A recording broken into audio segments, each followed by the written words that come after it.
Just like the street lights lit this town, like a fire in a blaze, gotta burn it down. Can't be afraid to leave this out. We got this far, don't know how. I see danger in your eyes. They know we'll burn down the night. Coming just like the sunrise. You know that we gonna let it away. Tonight, we gonna let it away. Tonight, we gonna let it away.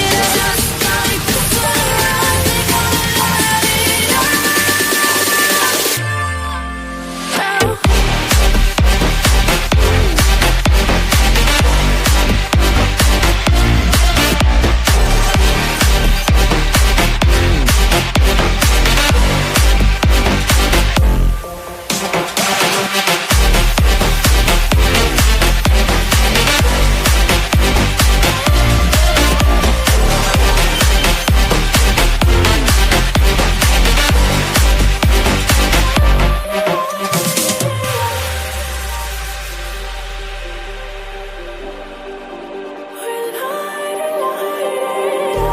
Just like a spark that's breaking out. Can't make a stop, can't turn back now. We know that there's no room for doubt. No, we can't turn back now. I see danger in your eyes. They know we'll burn down the night. Coming just like the sunrise. You know that we gonna let it away. Tonight, we gonna let it away. Tonight, we gonna let it away. Just like the sunrise, we gonna let it away.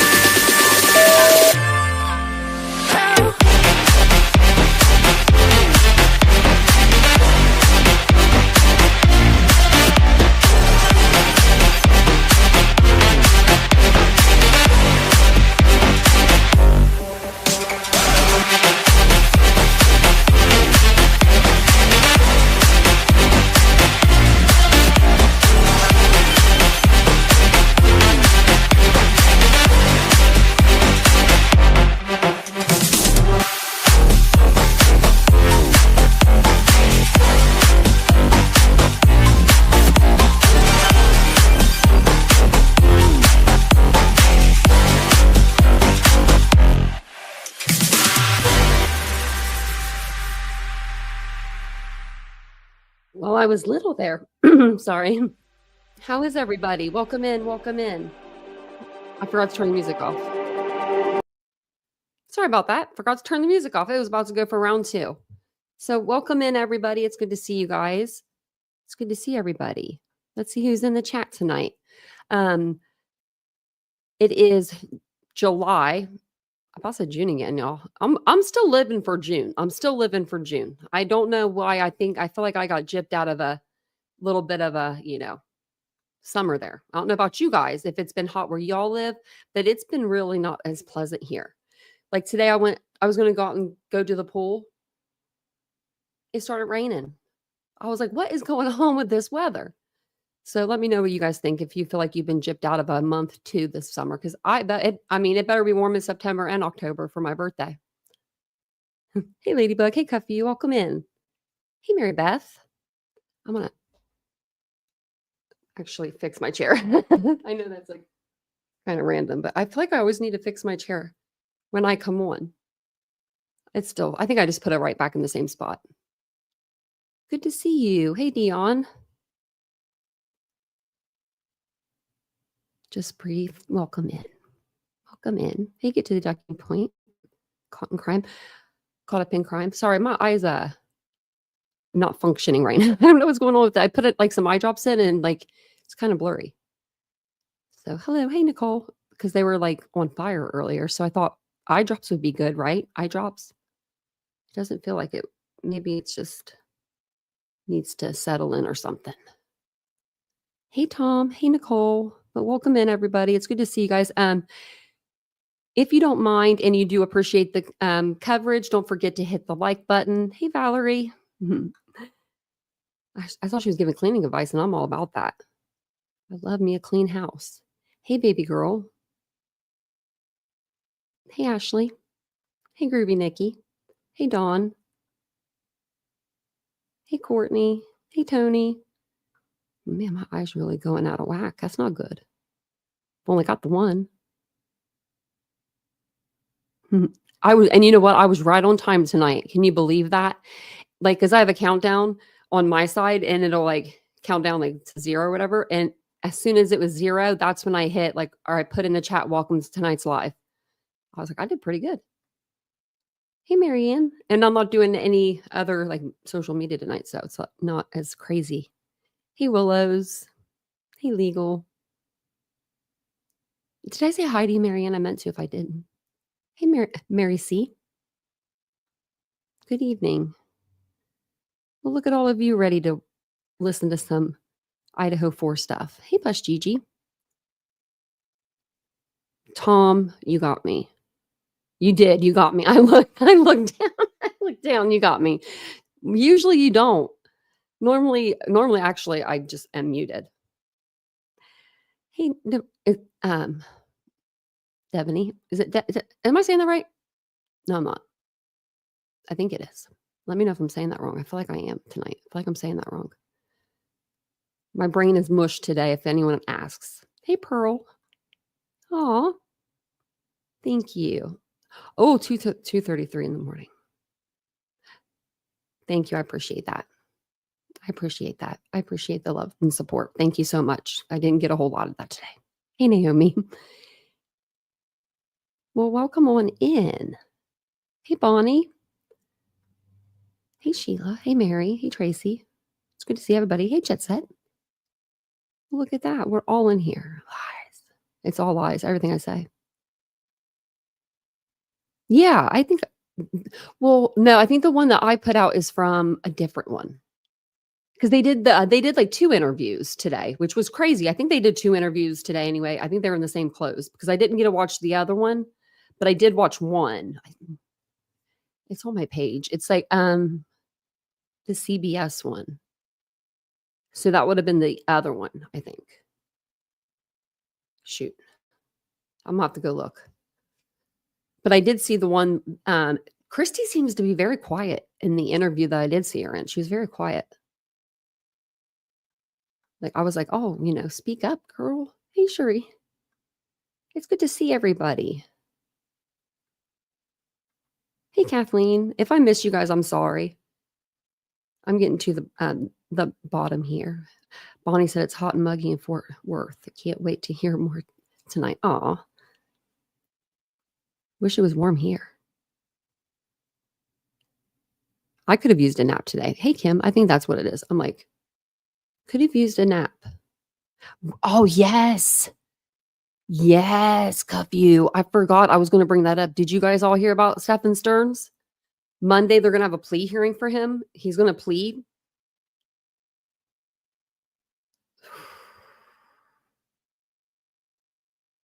I was him. I probably wouldn't want to get to prison anytime soon. That's just me. That's just me. I saw it and I was like, oh my gosh. Oh, thank you. I'll have to go over there and check it out. I appreciate that, Pearl. She does look really sad. Like sadder than, I mean, we've seen her sad, right? We've seen her sad for 2.5 years, but this sad is like, she's almost like Hunter Johnson in our book. Whenever he's like mute for 24 hours. He just doesn't speak. It's like she's grieving all over again almost, and we're watching it, and we watched it the first time and I didn't want to watch it that time. I don't want to watch it this time, but it really broke my heart. Like I was going in to the interview expecting like all this new stuff because they were allowed to talk and they really don't know anything. And it's really sad. They do know we're going to go over something that that was told to Ashley Banfield from Steve Goncalves, but there's not a whole lot, and it's crazy that they didn't take the parents. I'm going to say this till like the end of time, that they didn't take the parents and the family into like a conference room and explain to them exactly what was going to go down. You know, even if they knew the Goncalves family was going to be kicking and screaming and fighting it, at least they would know a little more than what they know right now. But then again, maybe Steve would spill the beans right now, you know, in between sentencing. So, but they could have just kept the gag order and they could have put it on everybody, you know, for that period of time. So she is writing a book. Yeah. I don't like it. I don't like it either. I don't like Ramslin though either, just because of the fact that she's kind of doing the same thing. So the first thing I'm going to show to you guys, we'll go ahead and we'll get into it. We'll pull some stuff up. I just had a couple articles and then like a video and then some other like little things. So I was actually reading through this beforehand because it has 2 police chiefs in there. So this first article has the police chief from Moscow now and then the police chief from Pullman. And he went on, if you guys watched, I'm not sure if you guys saw it, but he went on Law and Crime and he talked to Anjanette Levy and he was talking to her about how sparse Brian Kohberger's apartment was, that it didn't have a shower curtain. So I was like, oh, okay. It's nice to hear that from law enforcement. That he barely had any clothes in there and that there was just like really nothing in there. Now, if you move out there, let's say you moved if his dad went with him, right?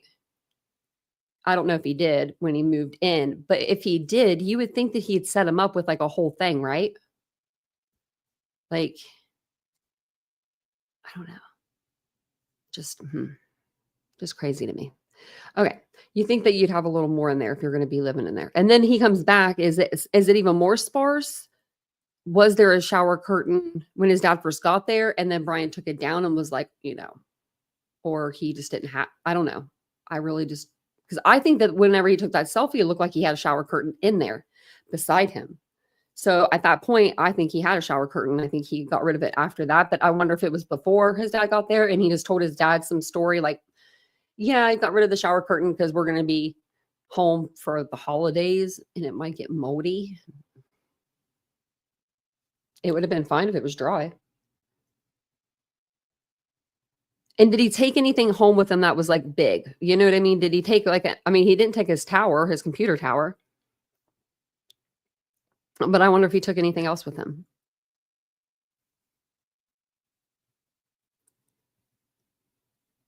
Oh no.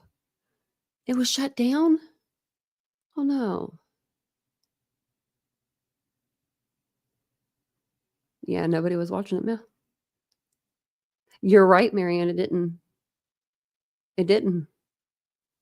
You're right. It like because you could kind of I think see the back a little bit. I know that you could see the front. I'm just trying to see if I don't remember like when he walks up or anything. I don't know if we saw that part, but I don't remember it being like where you could see anything. Hey, Crime Kitty. Hey, Sirius. Hey, Evangelina.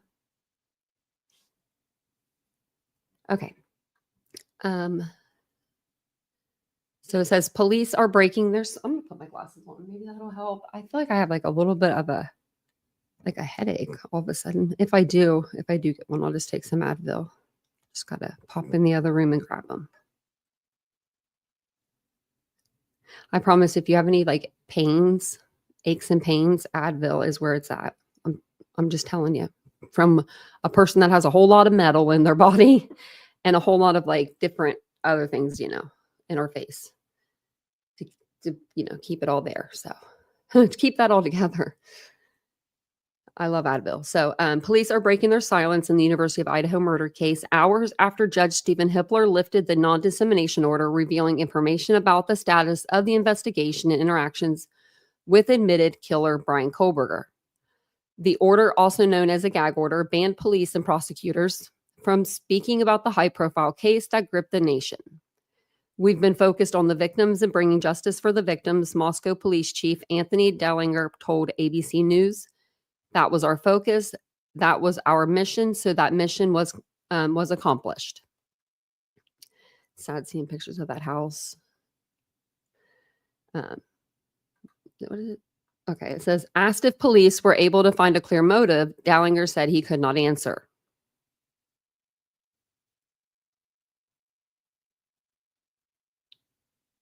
You could answer. All documents in this case have been sealed, will remain sealed for now. Moscow police said they have been preparing to release a large amount of information later on. And they actually sent out a press release, and they're going to have it all like in, and just like, the documents are now, they're going to have it all like that again, like categorized and stuff, I guess. We're committed to being transparent when we can be, Dallinger said. Looking ahead to Kohberger's sentencing next week, Dallinger said, our hope is that not only the families, but the friends, even the Moscow community, and all the communities that were affected by this can start to heal and bring some sort of closure to this horrendous act. Man, those ties are so ugly. Hippler's decision to end the gag order on Thursday came 6 days before Kohberger's sentencing. Kohberger, who pled guilty to all counts at a July 2nd change of plea hearing, will return to court for his sentencing on July 23rd. As a part of the plea deal, Kohberger will be sentenced to 4 consecutive life sentences on the 4 first-degree murder counts and the maximum penalty of 10 years on the burglary count. At the July 2nd hearing, Hippler asked Kohberger how he pled for each count of murder and named the 4 student roommates: Kayla Goncalves, Madison Bogan, and Xana Kernodle, and Kernodle's boyfriend, Ethan Chapen. Kohberger quickly said guilty each time. The college students were all stabbed to death at the girls' off-campus house in the early hours of November 13th, 2022, and Kohberger was arrested nearly seven weeks later. Gary Jenkins, the former Pullman, Washington police chief and current Washington State University police chief, also opened up to ABC News, shedding light on his own interaction with Kohberger, who was a criminology PhD student at WSU at the time of the murders. He's the guy that interviewed him for the job. Kohberger was one of 4 students Jenkins interviewed over Zoom for an intern position in April 2022, but the chief didn't select him. I wonder who the candidate was, just that, like, who he selected. I'm curious, like, what he was looking for, This particular position it requires someone who can develop trust and rapport with my staff, and these are police officers, Jenkins said. In talking with Kohberger, he didn't have a real conversational manner about him. He didn't come across as particularly personable, and I just didn't think he would be able to develop that trust and rapport. Well, Kohberger, at least you know now why you didn't get the job. I mean, he just didn't get a call back. So there you go. They didn't trust you. And they thought you were dead. Months later, on December 20th, 2022, Jenkins said he got chills when Kohberger's name was brought up in the quadruple homicide investigation. The hair on the back of my neck stood up. His name definitely rang a bell with me, and I told them I had interviewed Brian Kohberger. I had his resume and cover letter for the intern position. I wonder if they'll put that out. Jenkins also said he had knowledge of issues with Kohberger's demeanor and relationships with classmates and professors. I was trying to say professionals. I don't know why. There were a couple criminal justice professors who oversee that PhD program who felt just like they were responsible because they made the decision to admit him to WSU, Jenkins said. I'm a law enforcement professional. I interviewed him and I couldn't tell you what was to come, and I don't know how they could either, but still they had a very deep sense of responsibility, feeling like they should have known. Kohberger's attorney said they will not speak out until sentencing is finished. Can't wait to hear from you, Anne. Wonder what she's going to say. Is she going to take up for him and say, they should have gave me a continuance. They should have let me do my alternate perpetrator. They should have let me go ahead and just put that alibi in with no corroborating, evidence to that. That's an Idaho law, things like that. But I don't know exactly what she'll say. Hey, Machachi. Hey, David. Hey, Firewalk with me. Welcome in, everybody that I didn't see. I was on the other page.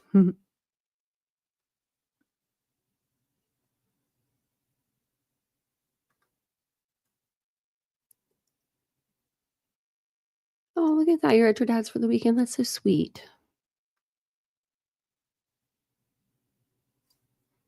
I wonder if she'll spill the beans because she's not getting paid. Oh man, that's just a dirty job. I couldn't do it. I couldn't be a defense attorney. I really couldn't. I mean, I don't know what the statistics are, right? Of like how many innocent people are like, especially like this, like murders, that are like falsely convicted. I'd have to look the numbers up. But for the most part, you're defending someone that did something horrendous, and I don't know. I can't get down with that.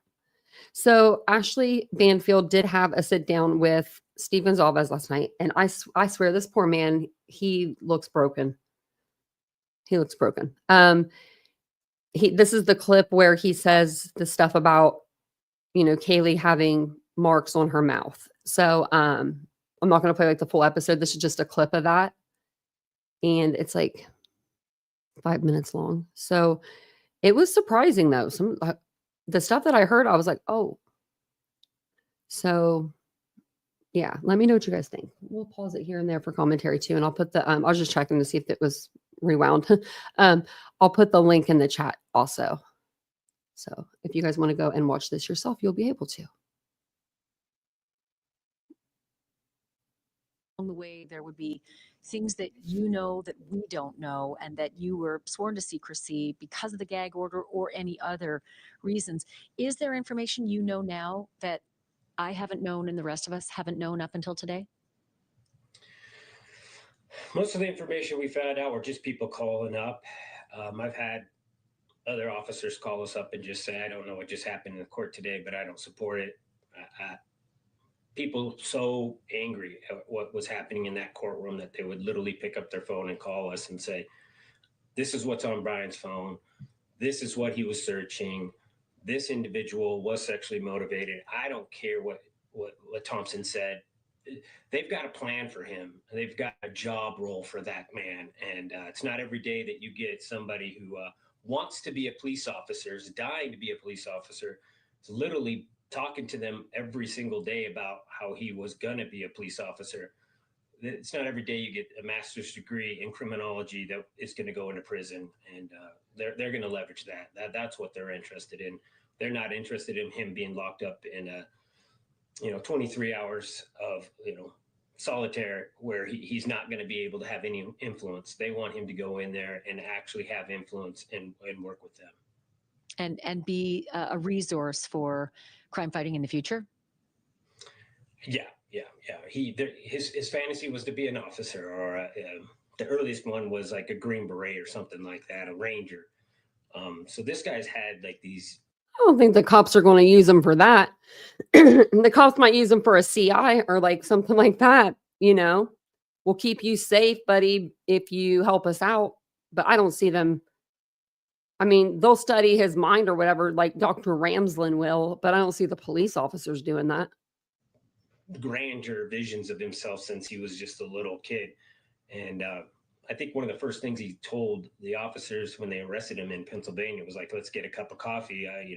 I'm working on my criminology PhD and I'd like to interview you. It's like, this guy wants to be a cop or wants to be somebody of importance. He always has been. And that was part of the reason why we were trying to get them to take that into account and not plead with him. Don't give him the position of power. Basically dictate the terms to him and say someone yells in the house, we're not going to accept this unless you prove who you are. Still fascinated by the comment he made upon arrest. Have you arrested anyone else? That's what I said. Is he throwing a red herring in? Is he really curious about other possible suspects? But I'm very curious about what you just mentioned, that coming out of hearings, there would be people who would call you and say, I don't like what's happening in that courtroom. I know what's on his phone. I know. What did you learn from those phone calls without divulging who it was who called? Just weird porn fetishes, but two of the fetishes were in that room. Drunk, passed out girls and gagging girls. And those are two things that were part of that crime scene for drunk gagging girls. When I heard that today, I was like, what? What did you just say, Steve? Thompson to say that there was no sexual assault. Of course there wasn't. He didn't have enough time. Somebody came up there. But why are you defending somebody? Sorry, I'm gonna rewind this back so he will say this because I agree with him. And why did Bill have to say that? Like, in my opinion, like that was weird to me when he said that. Like, he was like, he was like, I want to make it known that there was no essay, there's just no evidence of that. Well, oh, cool. You can confirm that, but can you confirm some other things? Like, did you guys ever check the trash out back? I'm curious. Can we have a question answered now? Maybe Steve can ask somebody. Okay, I'm going to take it back a minute. So, crime scene for Thompson to say that there was no sexual assault. Of course there wasn't. He didn't have enough time. Somebody came up there. But why are you defending somebody who just killed 4 people? You know, why are you not even making him stand in the courtroom and admit that he killed 4 people? I mean, it's upside down world sometimes when you go in those court systems and they're literally, oh, you've been so respectful. You can sit down when you plead guilty, you know, with a yes and no answer. So we're just glad to be done with it. We're glad to move on. When you said drunk, passed out girls gagging girls, was there something that happened at the crime scene involving gagging that you heard? Yeah. That's what we've heard. That's why we want to get all these facts straight. So we don't want to have a statement that isn't accurate. But when you have a prosecution that just is okay with covering everything up and not telling you what's going on, it's hard to be accurate. And they've criticized us for not being accurate on certain things. And it's because we're not getting the facts. Parents shouldn't have to beg to know what happened to their kid the last 24 hours of their life. We figured out everything that we could. You know, we got the grub truck video before they did. We got the white car. We got the 112 surveillance even before they got it. We were the ones that tell them to go to these cameras and pull them off. I'm sure they already were going to do that anyway, but we got it before they did. So they were just concerned that, you know, they weren't in control and we knew too much stuff. And, you know, it's unfortunate. Did someone with the investigation describe that Kaylee or Maddie was gagged during this horrible crime? I was told that by somebody in I can give that out. That was Mabbitt who gave that information. So Mabbitt gave him that information. So that means for 2.5 years, he's known about this and he's kept quiet. You know, like he's kept quiet about it. He's held that in. I couldn't imagine the hell that his daughter went through in her last hours or minutes, actually minutes. It would have been minutes because the last hours were great. It was just the final minutes that were terrible. Like holding her mouth closed to the point where she has like bruising is what I'm taking, you know, like there was so much pressure that there was like bruising. And maybe there was like a hand, you know, like if like doing this, who knows? I'd like to look at the inside of Brian's hand though. What did she say? And I just, for our viewers right now, Kathy There Babbitt. was some damage around her mouth right here. Like somebody had like pressed in and like tried to keep her quiet. Isn't that crazy? Also, Mabbitt is the coroner. Sorry. So she's is that what she's called? No, what's her title? Is it the coroner? She holds the title, but she was like voted in. And she basically just goes and she's the one that tells like the manner and the like method. Not the medical examiner. She's like the coroner though, or something like that. It's weird there in their state. She's an elected coroner. Yeah. Thank you. Because after I said coroner, I was like, was that right? So yeah, she's the one that we played an interview with her before. She came on the news. She went on News Nation and then she did like a news briefing for like the cameras and stuff, you know, like in a little room. And she told Steve and Christy's 17-year-old daughter, she was 17 at the time, maybe 16. She was young. She told her everything that happened to Kaylee. She thought she was talking to Christy or something. I'm thinking, but she wasn't. She didn't ask. And she didn't know, hey, this sounds like a really young girl. Like that Kathy Mabbitt was, ooh. I wouldn't want her to even come pick up my body. No offense to her, but leave me alone. Yeah, maybe she bit him. That's what I'm thinking. I want to see the inside of his hand. Because if he would have shoved down hard enough, maybe she would have bit. You know what I mean? She was previously RN. Yeah, I remember we looked into that, PKC. Yeah.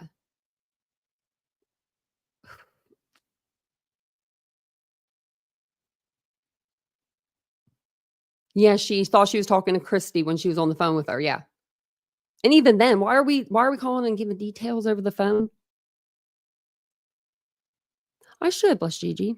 I've reached out to them before, just telling them, I'm just saying that I was sorry for what happened, and that I do cover it. And I, told them my channel name, because I was like, there are channels out there that are, we think that these victims need justice, and we think that, it's probably Brian Kohberger that did this. Well, we probably know it, but, so on Monday, I'm going to try to we'll probably have to watch it on Tuesday. But unless you want to watch it on News Nation on Monday, if you have News Nation, because I don't think I have News Nation anymore through my cable provider, but I might. We have a million channels. I should look. But Brian Enton is doing an interview with Olivia Goncalves, and she's going to talk about the sentencing hearing, what she's going to talk about. She's going to talk directly to Brian Kohberger. And she just talks about kind of her life over the last couple of years, because she hasn't done an interview in a while. She looks like a whole damn different person. Wonder if her voice changed. Now that I'm thinking about it, I think it might have changed a little. I might have to go look. If you guys know, you know. So let me go over to Brian Enton's page here. It says, he does not give a damn. He enjoys it. It's hard to imagine what the families in the Brian Kohberger case are going through to prepare their impact statements for sentencing. I spoke with Kaylee Goncalves' sister. She plans to address Kohberger directly. Full convo on Monday. So this is a part of their interview. It's a couple minutes of their interview. We'll watch it. Kohberger sentencing. I spoke. Get back. Can you imagine what the victims are going through, trying to figure out exactly what they're going to say for their victim impact statements at the Brian Kohberger sentencing? I spoke to Kaylee Goncalves' sister, Olivia, who hasn't done any interviews in years. I'm going to release the full 1 hour plus interview on Monday, and it's really, really emotional. But I want to play a part of it for you now, where she explains to me how she decided what she's going to say at the sentencing, and why she decided she is going to address Brian Kohberger directly. There's a little bit of a existential crisis that exists that's well, then what the hell am I even doing? Right? It's not going to make a difference as far as sentencing goes. I feel like I can cry for 1,000 years and still never be able to truly articulate the impact that this loss has had on not just me, but my husband, my children. I could probably go on for the rest of my life and still have more to say. So I kind of had to switch gears, because the purpose for me isn't so pointed, right? It's a little vague. And I started writing, 3 different types of speeches. One was almost like a funeral speech, an ode to Kaylee and Maddie. And then one was more so directed towards, that raw heartbreak of, speaking to them throughout this whole process, and, giving them in some semblance a goodbye of a close to this chapter. And then the third type of speech that I was writing was directed at the defendant himself. And that's what I eventually went with. So my speech isn't about the process, the court, the lawyers, the judge, it's not even really about Kaylee or Maddie, because Kaylee and Maddie know, they've been with me every single step of the way, you know? And I refuse to get up there and further re-victimize myself over and over and over for a defendant who does not give a damn. I no amount of tears, no amount of, you know, tear jerkers, hearts, and nothing is ever going to She's make him beautiful. She always has feel been, though. anything at best. And at worst, he enjoys it. Hmm. And I'm just not gonna do it. So again, you can imagine how emotional this is for Olivia. Again, I'm gonna release the full 1 hour plus interview on Monday. It's actually part of a podcast that I'm starting, which I'm really excited about because I can do these longer format interviews and just sort of let people speak their mind, which is. I just realized how he's sitting. I love that. I love that so much. Like, they used to call it like Indian style or something. I don't know why they call it like that. Well, I guess I see now. That only took me 39 years to realize what that. Oh, wow. Wow. Go to bed. That's why they call it. I'm like, because I always sit like him. I'm like, that's why sometimes, I don't know if you guys notice, but like, I'll be moving my feet up and down. I have a thing I could put my feet on to like put them up, like my legs up a little bit to help. But I sit like that all the time in the car and everything. Like, I'll be sitting like that. It's a little weird, but it's what I do. That was Olivia. Yeah, let's go back and can we all look like her? Like she's gorgeous. Like she was gorgeous before, but but I would never want to lose the weight she had, like the way she did. You know what I mean? Like I'm sure that's from stress and like all of that too. You know what I mean? And then taking care of two young girls, and then I think wasn't their third. No, isn't there a third child? I don't know if Olivia has another one or another child, or if her husband does. But I thought that there was 3, if I'm not mistaken. Wow, Willows.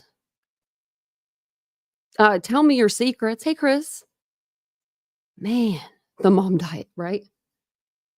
I just need to get up and move. That's my problem. I move a lot. Like I clean and I like do all this stuff like during the day, but I'm not like, I don't know. I need to move faster. I need to start using my walking pad more. So I was looking up, I heard that Brian, like there was like rumor around that Brian Kohberger's family was being like threatened. I still have yet to find anything about that, but I've been looking. But I thought that we would read a little bit of our book, and I was going to see if there's any updates like on Google or anything before we do, because you never know. And if I missed anything, let me know too, that you guys saw that I didn't see. I'll go over to X and see if there's anything under, like if I put in Brian Kohberger. What? Good grief. You never know what you're going to see when you go on to Twitter or X. When was this? Just like that, that Moscow is Moscow, the city of Moscow. So when Brian Kohberger's case first, so when the homicides first happened, Moscow police were smart and they recognized immediately. I don't know if this was due to the FBI coming in or ISP or whatever, or not ISP, but Idaho State Police, or if it was them coming in, but they started doing like a, not a tip line. They did a tip line, but they did like, it was called 1122 King Road, and it was like a tab on their website. And you could go there and it would have all of the press conferences that they did, all of the documents that they were putting out, like at the time were just like little newsletters. They had all of those on there. And then after the arrest, they had all of the documents on there that like when That's where the documents were going to go. Then when he was arrested, it got switched over, and then it got switched down to, Ada County. So I guess it's going back to Moscow, and that's where the documents are going to be, which I liked how they had them all before. So that's fine with me. I'm cool with that. Hey, Toys R Us kid. Catherine. Yeah. Yeah. Steve is very handsome. And Christy's just, Christy's very pretty. Very, very pretty. I think she is. I like her new hairstyle. It's different. I don't know how to explain it, but I saw it today and I was like, oh, she looks cute. She's very quiet though. If you guys missed it, I put out a video earlier. It was like a 10-minute interview they did. And she's just, I don't think she says anything. Maybe she does. Maybe she does. I don't really remember though. But it's sad. It's like it's like they are all grieving again. So let me stop sharing this. Oh, that didn't work. I had to actually remove it. Stop sharing it. There we go. If you guys don't mind and you haven't yet, will you take a second and hit the like button if you appreciate the coverage?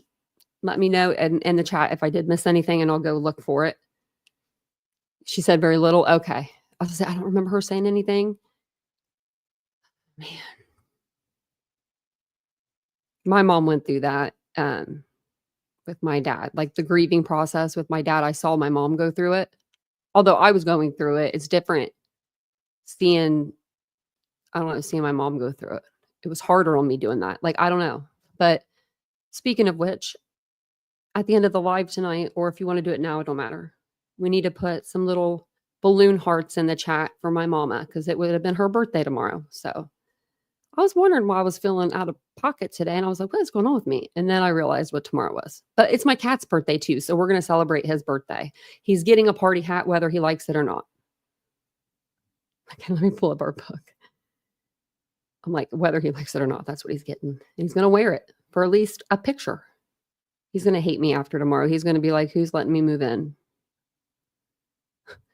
Well, he'll say, one's treats all the time, one's food all the time. Yeah. Thank you guys. I appreciate it. My mama was a great woman. She really was. She put up with a lot.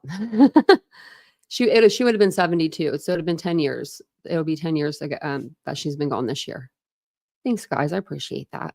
I appreciate that. She was a lovely woman. She really was. I mean, to put up with me, put up with my father, actually. That's what we used to kid. We used to kid that all the time. Thank you, guys. Yeah, she was a good woman. I appreciate that. She would have been really happy to see that, She'd have been like, oh my gosh, people said happy birthday to me. That's what she would have said. She was so cute. That's exactly what she would have said. And then my dad, he would have been like, show me. I want to see. But yeah. So we'll start reading our book. I'm going to grab my drink really quick.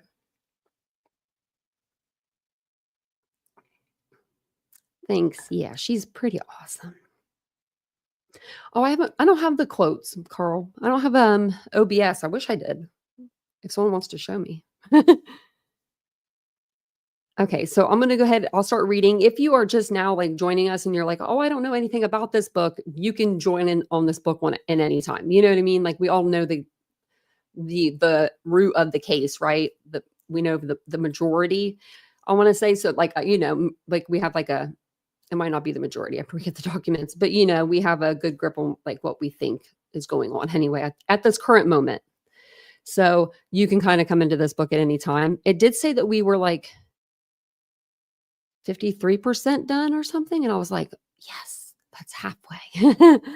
So we'll probably be reading for like another few days, 4 days or something, but it's getting really good. And I feel like every time we read like usually 10 chapters. We'll learn something like in each one. So, oh, Tony, I'm sorry. It's a long time and it doesn't get any easier. Rain dances. Oh, trips. I didn't know. So funny. I thought it was because, you can like drop those things and like they quote people. Oh my gosh. Like iOS or OBS does it, not iOS, OBS. That's what I thought you. I was like, Carl, you can't do that in StreamYard. Okay, so I'll go ahead and get started. So we're on chapter 70 in Moscow, Idaho. It's November 18th, 2022. Chief Fry is looking at the TV in bewilderment. He is watching Moscow's coroner, Kathy Mabbitt, his longtime friend and colleague, appearing via Zoom on yet another news program to discuss the autopsy findings. Isn't this perfect for what we just watched? Kathy, 72, is a local wonder.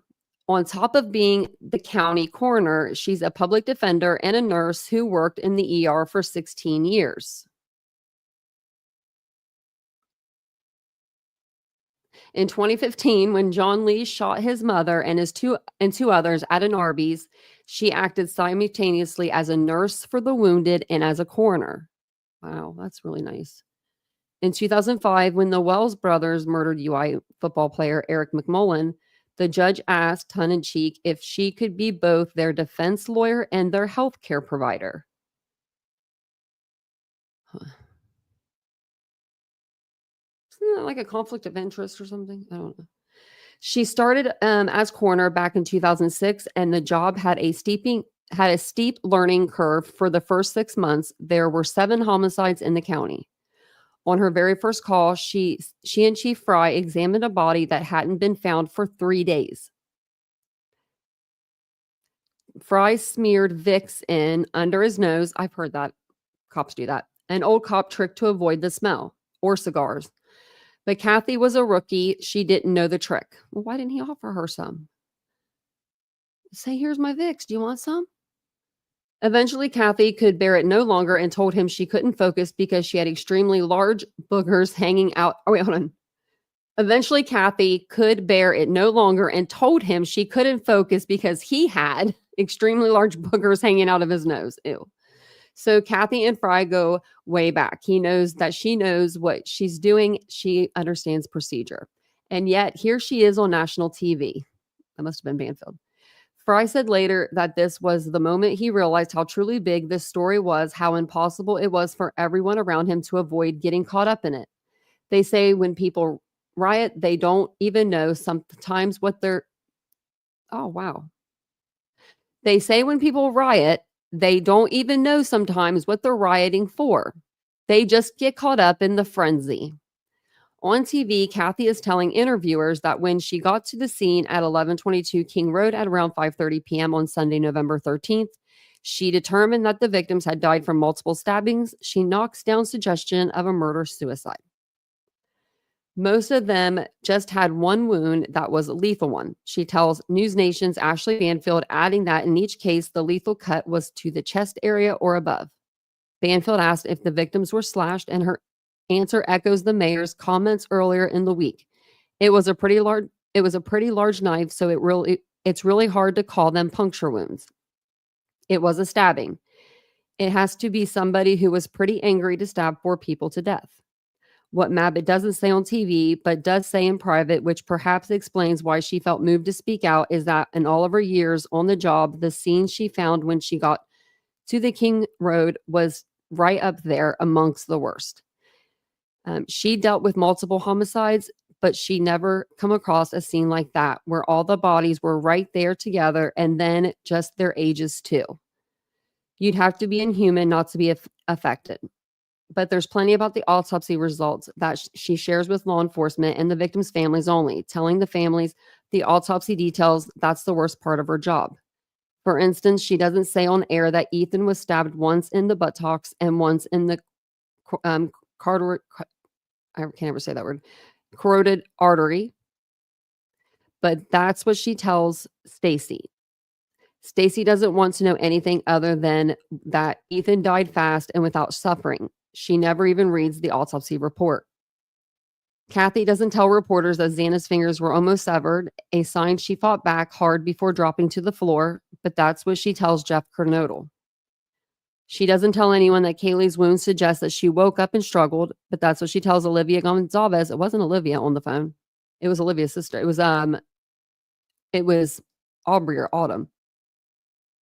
Whichever one, I always get them confused. It's Autumn that's like was like 16 or 17 at the time. Yeah. When that is, Olivia reaches her after she's seen Kathy on the local news channel. It's the time Olivia gleans that the killer was likely angry. See, maybe she talked to two different people on that phone call.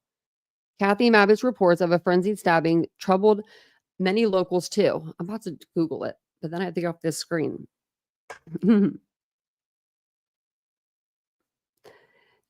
So Kathy Mabbitt reports of a frenzy stabbing trouble many locals too. This is a hunting community. Most people have large hunting knives. Rand Walker, the local psychologist whom Fry asked to counsel PD members, notices that his friends and neighbors they start staring at his arms, and he starts staring back. Who among them has knife wounds? The problem is that many people do. It's common to nick yourself when skinning an elk. Most people return on Sunday nights after the weekend hunting trips looking somewhere worse for wear. Until now, no one had thought twice about it. Blaine Eccles, the UI dean, can't keep this question out of his mind. Was it one of his students who wielded the knife? He's worried because he needs to plan a vigil for some time after Thanksgiving when the students are back, but by then, he naively assumes police will have caught the suspect. But when a few days into his planning, he asks Moscow Police Captain Roger Lanier how he's doing. Lanier answers, "Each morning I wake up excited, and each afternoon I go home dejected because it doesn't feel like we're getting anywhere." Moscow, or Chapter 71, Moscow, Idaho, November 20th, 2022. It's barely been a week since the murders, and the chief has received maybe 500 emails from strangers about the case. Some good, some bad, some are very bad. One guy who says he lives in California writes he's going to appear in the police station parking lot and take him out. Then the same guy sends him dick pics. Wasn't expecting that. Was not expecting that. Wow.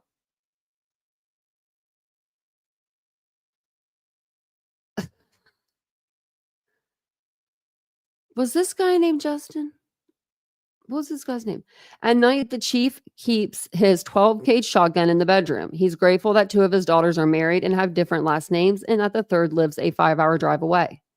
Another person who says he's in Florida starts emailing the chief weekly, telling him he will fail and that this is going to be the next John Benet Ramsey case. A woman emails and tells Fry that she knows the truth. He's the murderer, and he's going to frame someone else in order to look good. Many people claiming to be law enforcement write and tell him that he's screwing everything up. Fry is used to hate mail, although not this month much all at once. But that's not his primary aggravation right now. It's the image building across the country of Moscow being a pundit little town with nothing, where nothing ever happens, with a police department that looks like the Keystone Cops. One reporter criticizes Fry for going home to change into his uniform and get his gun before heading to the crime scene. His longtime ride-along partner, Paul Kowalski, tells him Paul's own brother called him from Cincinnati and asked, "What is this rinky-dink cop operation?" Plus, Fry's now got to deal with all the conspiracy theories out there. There's one floating around about the victims having been gagged and bound. Another says the police failed to look at the garbage at 1122 King Road. They did that back garbage. They did. Y'all saw it. Y'all saw it there. We all saw it. We all saw it there for months. For months and months and months until the demolition. They checked the big trash cans that day. They didn't check the one in the back. Another suggests Kaylee had talked about a stalker who must be the killer. The murder-suicide story is still making the rounds. And then there are all the accusations being hurled at the surviving roommates and the victim's close friends. Fry knows that it was a mistake not to come out sooner than he did and say something. He inadvertently created an information vacuum, and that's why he now has to spend time he can't spare rebutting some of the crank stuff flying around on social media and Reddit. Truth be told, he never looked at Reddit, didn't even know what it was until his son told him he was now famous on it. This is a learning curve, but Fry is not too proud to admit after that first disastrous press conference that he needs help. Oh, you just just wait, just hold on to your knickers, ladies and gents, because the next press conference they hold, a lady sneaks into it with her cell phone. Remember her cell phone lady? We need to watch that one again. That one, I'm sorry, that one's good. That one's just gold. Whiteboard, you should. But I love that name. I love that name so much. Whiteboard, I really like that name. You should win a prize for that. There should be a prize given. Who do we talk to about that? Thank you for hitting the like button. Chris, you don't get no prize. Sorry, 99 don't mean nothing. Just kidding. Okay, so it says, where were we at? Did I bring all that? Okay, no. State brings in a public information officer from outside Boise, a guy named Aaron Snell, to act as his coach. From now on, the chief isn't going to utter a word in public without rehearsing with Snell and his colleagues first. They would literally drill me for about an hour, he said later. They worked with me on the fluctuations of my voice. They would act like they were the national press, and they would come at me to see how I would answer each question. In my head, he's clear on what information needs to stay privileged for the investigation. The key is not to give any of it away, which is proving harder than he imagined. Fry has huge respect for the press, but he doesn't like that the national media, unlike Evan Ellis, the locals he trusts, seem to think they are owed a narrative from him. Justice be damned. They think they can have it right now. They want it right now. Now, I will say this. I am all for the cops like giving press conferences. I love me a good press conference, right? But I also think it's a damn shame when an officer is in the middle, right, of doing something within an active investigation. Like he is digging, he is sleuthing, he's doing his thing, or she. And then they have to be called out to a podium to tell everybody what they're doing. Like that's time is money. Right. But in this case, time is really precious because they're looking for a murderer. It's even more than money. So I don't know. I'm like, when it comes to that, like I feel for the officers, but at the same time, I do like the press conferences. So keep them coming, you know? It says Fry doesn't believe either the press or the community should know everything. That isn't their right. One news organization even called the police station and said they required protection for their crew. It's in our contract, the guy apparently said. What contract? Fry exploded when this was relayed to him. Well, it's not in my contract, he said. Whenever Fry walks anywhere, he is followed, photographed, and peppered with questions by the press.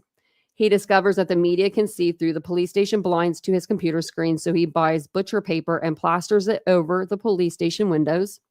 Why, he asks himself periodically, why did I ever sign up for this?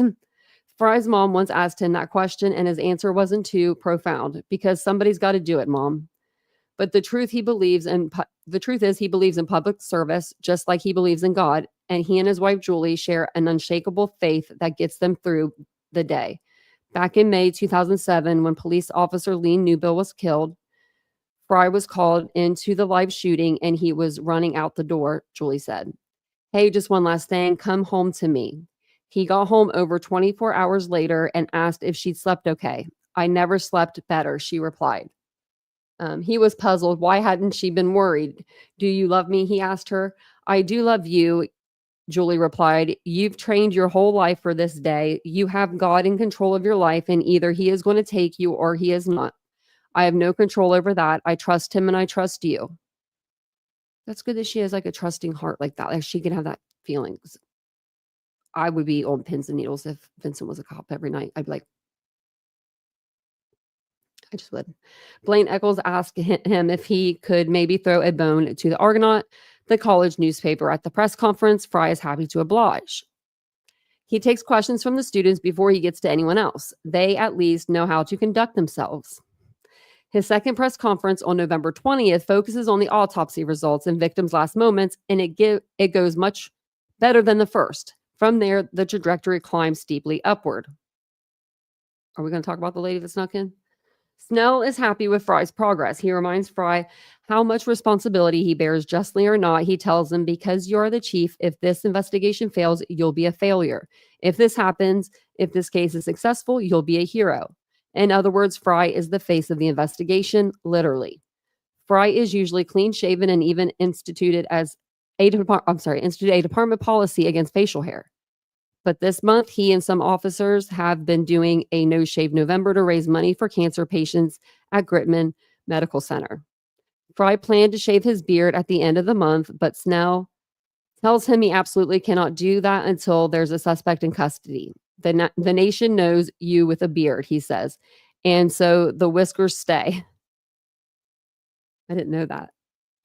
So that's the days are so long and busy. Fry's mind almost becomes blank. He fills 8 pages of a notebook that details he might want to remember, even talk about if one day this nightmare is fully behind him.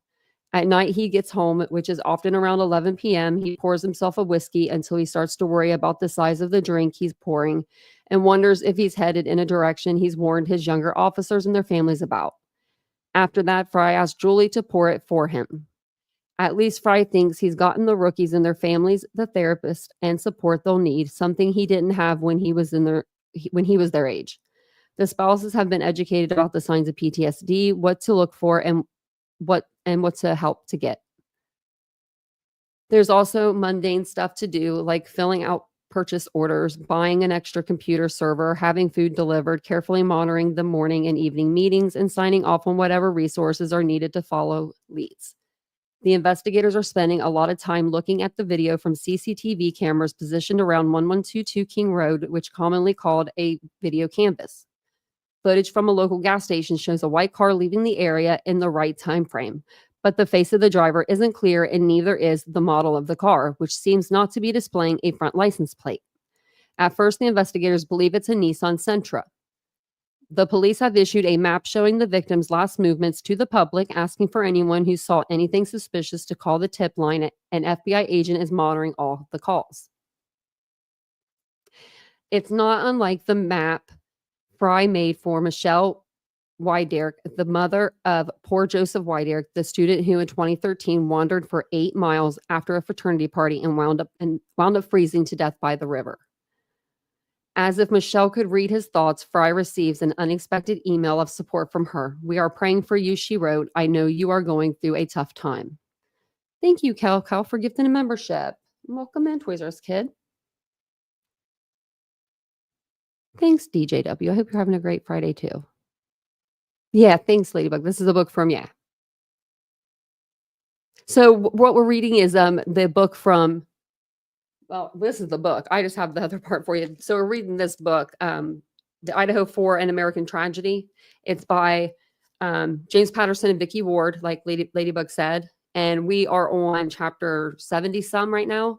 But you can literally jump in anytime with this book, because if you know the case, you kind of know like what's going on. And we are getting some like new details. I know Ethan Chapen's family, they helped write the book. And I think he had help from a lot of the family members. Not like a lot, but I think most of them. I think all of them actually cooperated. It seems that way in the book anyway. So as if Michelle could read his thoughts, Fry receives an unexpected email of support from her. "We are praying for you," she wrote. "I know you are going through a tough time." Emails like this from the families of victims in prior cases with whom he has a bond and with whom he has stayed in close touch are what keep him going. Chrissy Dove, the sister of Sarah Parks, the young pregnant woman who was strangled to death and then burned in a house fire by her husband, Cialis, in 2009, texts Fry a screenshot of him and Bill Thompson on TV. "I'm so sorry y'all having to deal with this. Prayers for y'all and the families," she wrote. Fry had found the body of poor Sarah and her unborn baby after Cialis claimed she had died in the fire, but it had taken some time for him to be able to prove the case and for Bill Thompson to pressure Cialis into making a plea deal. I think that's the guy I thought this guy was on death row, but I guess not. A few days later, remember the guy? Oh, maybe that was the woman that had the house fire. No, I can't remember. A few days later, Chrissy texts Fry again with another photo. "You're on Good Morning America.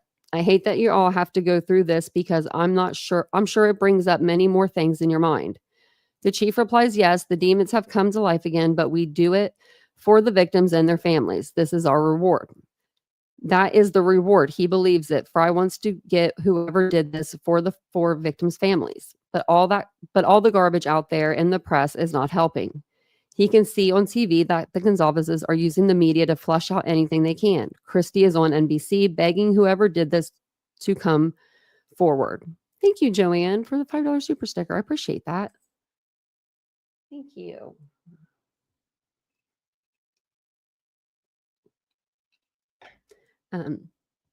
She says that she's frustrated with the little news that they are getting from the cops. That's because on their nightly calls from Tyson Barrett, he's got nothing to report.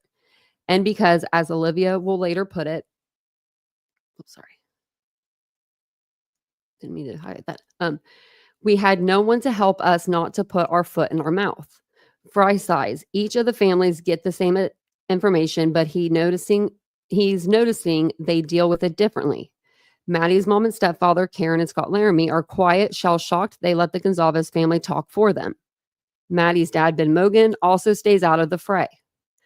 The Coroner stay quiet as well. It's possible they don't want anyone focusing on them right now. On November 19th, Kootenai police arrested Xana's mom, Kara Northington, on 2 charges of drug possession. She'd been clean working as a waitress, but relapsed following Xana's death. Stacey Chapen heard about this with a certain amount of shock as well as sympathy for Jeff and Jasmine. Stacey didn't know that Xana's mom had been in and out of jail her whole life. Ethan never told her. Stacey assures Barrett and Fry that they have the family support no matter how long the investigation takes. We don't care if it takes you 30 years. We will still believe in what you're doing, she tells Fry. We'll believe that you guys are doing it right and we're going to support you. People like her are what make the chief's world go round. On November 23rd, Chrissy Dove sends him a note. I wish I could let the world know how hard y'all really work on cases, knowing all the heart and the love that y'all show. Fry replies, they will know when we make an arrest. I have lost all respect for the national news and media. All it does is hurt the families and gives people false information. YouTube does that too. Sometimes it's sad, you know? I mean, everybody was like, in the beginning of this case, people were doing anything to get information. I mean, if you heard something, you were like, oh, like, I don't know. People weren't really questioning people at times because they were just like, there was no information. Like, we weren't getting anything, right? We weren't getting anything. We all went over like the grub truck video for like, I don't know how many days. We probably only did it 2 days, but maybe 1. I don't know. We're not very repetitive on this channel. I don't like doing that. But we did it one night because that's when we saw a hoodie guy and we saw him go the other direction. And we gave up on that really quick. And then a lot of people did not. They really thought Jack Showalter did this. And then, then he left and went to Africa. Who the hell made that rumor up? I wonder. I wish we could put that's what we should do on a live. We should write down all the rumors, right? That'd be a lot, but just like the top, like 20, right? And then do a live and ask people, be like, it's time to tell who did it, like, let us know. And then maybe some people will come forward and say, hey, I'm the one that started that rumor. You never know. They could. So Mount Vernon, Washington, chapter 72, November 21st, 2022. More than 1,000 kids, friends, and family pile into Skagit Valley College McIntyre Hall. There are too many to fit in the auditorium.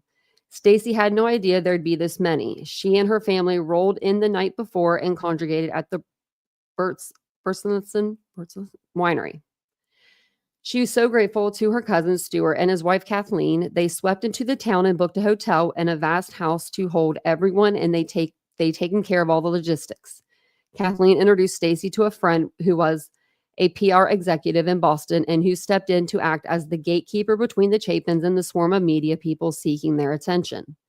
It's been a whirlwind few days for Stacey, and the kindness of people has been as overwhelming as her grief. She was dreading putting Maisie and Hunter in sleeping bags on the living room floor of the condo. She longed to be able to tuck her 2 surviving children in at night in a proper bed to reassure them in the way only a mother knows. Her best friend, Susie DeVries, had intuition this ahead of time. I think we heard about this, right? Like they had beds and stuff. Maybe, I don't know. The Chapens arrived to find Susie had bought out out the linen department at Bed and Bath and Beyond and purchased a pair of inflatable mattresses as well. That wasn't all. Also, that in the window between now and Ethan's memorial, the Chapens would not have the bandwidth for chats with random people. Susie banned visitors. She also brought a carload of food and organized a meal train. That's what you do. Like if you ever lose somebody if you know somebody that loses somebody, don't ask them what they want or what they need. They'll tell you every single time nothing. They will say, I don't need nothing. And they hadn't ate for 2 days, right? Always send flowers. If you can, send like a DoorDash gift card or something. Like, just it does help. Thanks, Mary Beth, for the gifted memberships. 5 gifted memberships. Look at that. Welcome in, everybody. Thank you. You guys are so nice. Because that's what, after my dad passed, the whole neighborhood showed up. It was beautiful. It made you cry all over. Pies, anything you wanted. Just, what do you need? Kirk Duffy, the director of Hawthorne Funeral Home and Memorial Park, had brought Ethan's body back from Spokane as he promised. Did you just fall off of there? Oh, sorry. Did you guys hear that? That was just my dog laying on the ground. I thought she fell off the chair. Sorry. He also persuaded Stacy and the others to view Ethan in the casket. The Chapens had been reluctant. Stacy knew from the coroner that the stab wounds that killed Ethan were below his collar line. But even so, she was afraid of what she'd see. That's sad. They never looked the same. Duffy had been firm, however. He told Stacy, I've done this for a very long time and you need to see him. In hindsight, Stacy knows the funeral director was right. She's grateful. Stacy tucked a dry sock and, out of habit, a Taco Bell card into Ethan's coffin. God forbid the guy would go hungry, she later said. She watched, surprised and touched, as Jim added a golf tee. In front of the massive crowd of mourners at the memorial service, she says that during the viewing, while still gazing at her son and the mustache he'd grown and that she hadn't been such a fan of, Hunter had nudged her and said, you guys know the real reason he has the mustache, right? We watched the new Top Gun movie and he wanted to look just like those guys on the sand volleyball court. Stacy had not known that. She and Jim spent hours working on their respective eulogies. Jim was adamant that they tell the college kids that they must get on with their lives and they cannot be derailed by this. Jim has always been a glass half full kind of person. He's viewed his life as a blessing, with Stacy and the triplets being the greatest blessings of all. He'd gotten a second chance in the wake of an unhappy first marriage, and he wants to make the most of every moment. He's the husband and dad who keeps them all going. It's all good, he tells them whenever they're tired or cross. If he ever had a mean thought, Stacy doesn't know about it. She can feel how proud he is of her almost every hour. It has always buoyed her. So when it's Jim's turn to speak and he puts on his vandal's cap and gives the young people in the audience a directive to follow for Ethan's sake, his son, he says, would love for all of you kids to get back to school as safely and quickly as you can, to carry on what he was carrying on there. It's very important that you kids get back to after you've healed. We've all had a lot going on, but I want you to go back. When Stacy speaks, she says that it's essential that in addition to celebrating Ethan's personality and life, she needs to clarify how he died and debunk the nefarious rumors swirling around, not just for her own family, but to ease the suffering of everyone in the room. So we want to speak about what happened to our son, not about the investigation, but we want you to know a couple of things that make us feel better about what happened that day, she says. There were no drugs involved. The autopsy cleared that. There were no weird love triangles. Ethan Chapen was where he wanted to be, she continues. He'd had a wonderful day, and in the end, he was staying at his girlfriend's house. I mean, what a great thing, right? So, I mean, that's supposed to make you feel better. I mean, none of us could have changed the outcome of that day. Ethan was asleep when this really tragic event occurred. And we want you to know that no phone call would have saved him. He did not suffer. It went very quickly. And and when Stacy gets to the subject of Ethan's mustache, she uses the levity to call it causes to make a serious point to the parents in the room. I do want to remind you that in the end, those battles don't matter. Hair, mustache, those aren't the battles you pick with your kids. It just doesn't matter. Pick the hard ones. Stacy mentions that Ethan and Xana's best friend, Hunter Johnson and Emily Adlant, were watching the service via live stream. She doesn't even mention that they aren't in person, partly because they are afraid Ethan's murderer is coming for them next. Stacy also doesn't mention the starkly obvious fact that the other three victims' families are not holding public services for their kids out of fear that whoever did this might attend. My biggest fear, Steve Goncalves later told ABC News, part of the reason we didn't have a funeral is because she couldn't be guaranteed that the monster wasn't going to be there. Unlike the other families, the Chapens are not fearful. Chris Kamek, the local police chief, is a friend. There's a small police presence outside Ethan's service, but that's to cope with the crowd. The question of who the perpetrator was and what he might do next is just not something they think about. Nothing can bring Ethan back, Stacy says. Her focus now is exclusively on her living kids. She concludes her eulogy. Ethan was an amazing human, and we're so lucky to get to call him son and friend. So thank you, all of you. I am not sure what tomorrow looks like in our family. I do know that the four of us will make it. It's going to change the look of what we've had for 20 years, but we'll do it. Ethan would want that for us. He would want that for all of you. He wants that for you kids. He wants that for his brother and sister. And that is if there's anything to take away from this, is to know that Ethan Chapen would want the very best for all of you, no matter what it is. It's incredible that a man so young has touched so many of us. May we continue to carry his kindness and his smile through all of our years. And when night skies are clear, wherever you are, look to the brightest star in the sky and send him your love. Certain people feel it. We love him. May he be your guiding light. Nearly 2 years later, Stacy watched the video of the service and said, I wouldn't change one thing. Chapter 73. Rochester, New York, November 19th, 2022.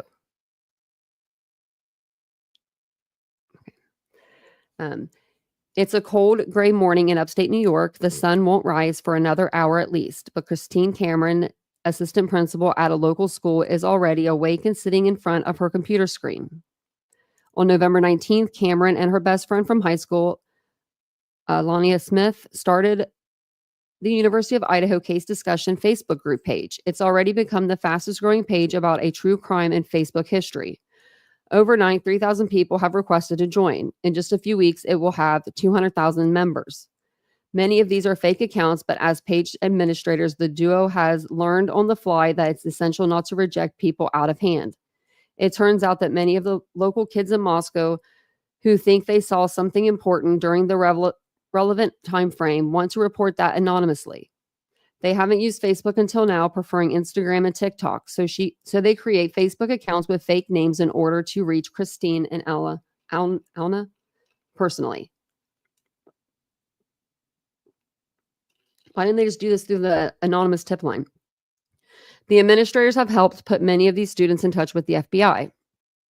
We had one girl contact us via her aunt and talk to us and tell us that she was hanging out with Kaylee and Maddie that day, Christine said. Alina took the call. They got ready together. They went to the football game together. They came back and they got ready together. They went to the corner club with the girls. They were hanging out. They were drinking. They were having a good time. And then when it was time to go, Maddie and Kaylee left, went to the grub truck. And when they left, they went, and then they went and they left and went home. Their house was catty corner to 1122 King Road. The amount of guilt that you could hear in their voices, Christine said, and how they were talking.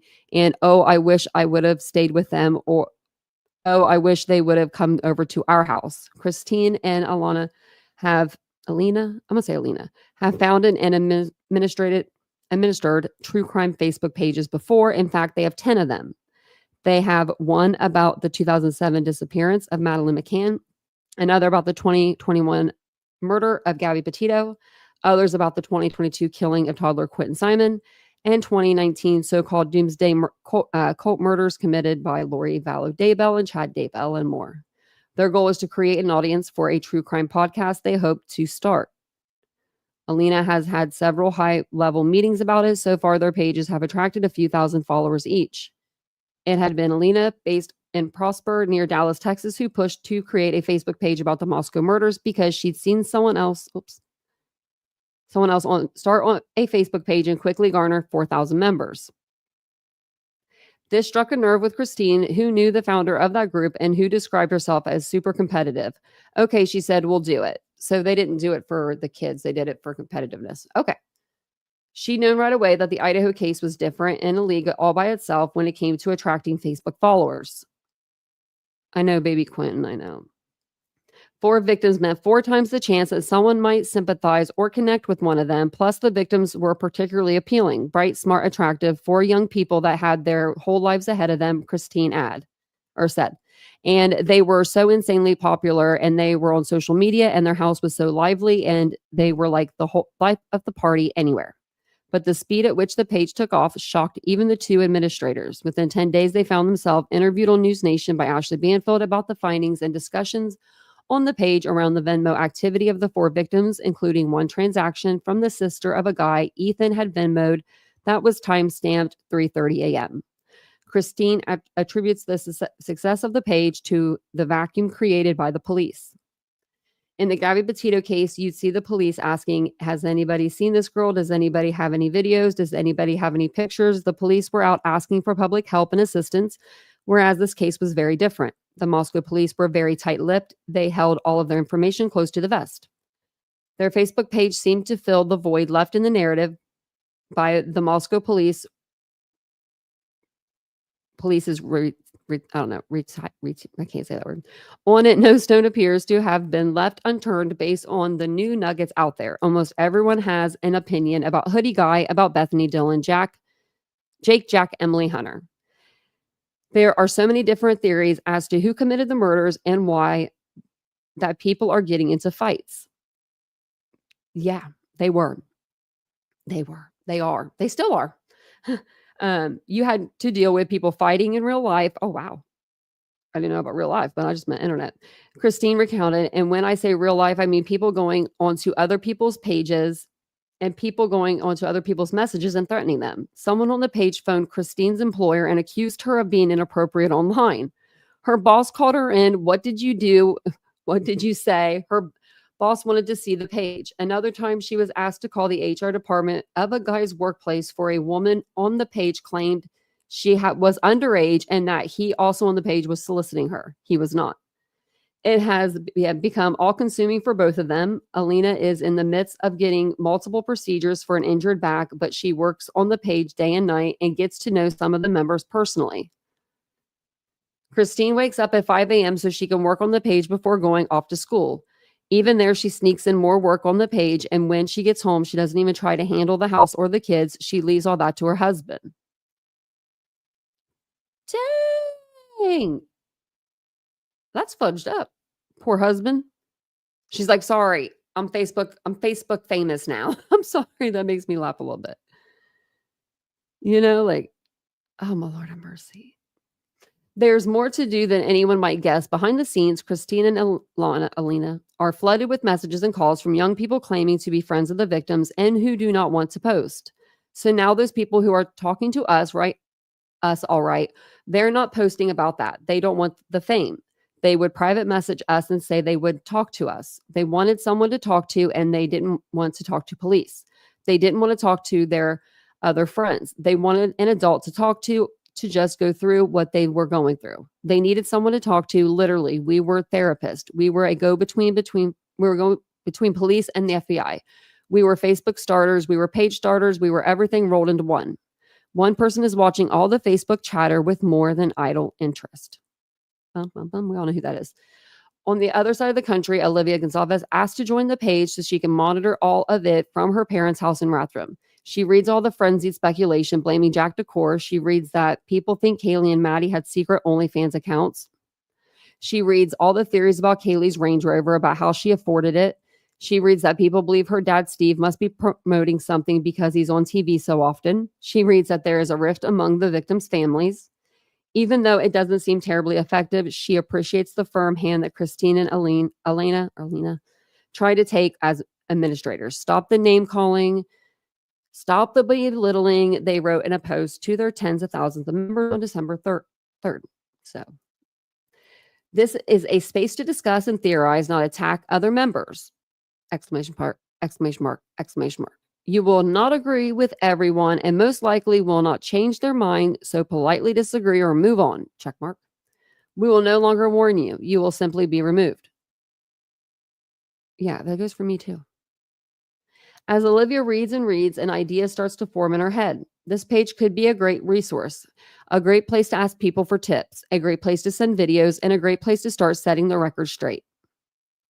Chapter 74, Moscow, Idaho, November 24th, 2022. Okay, I need 2 seconds.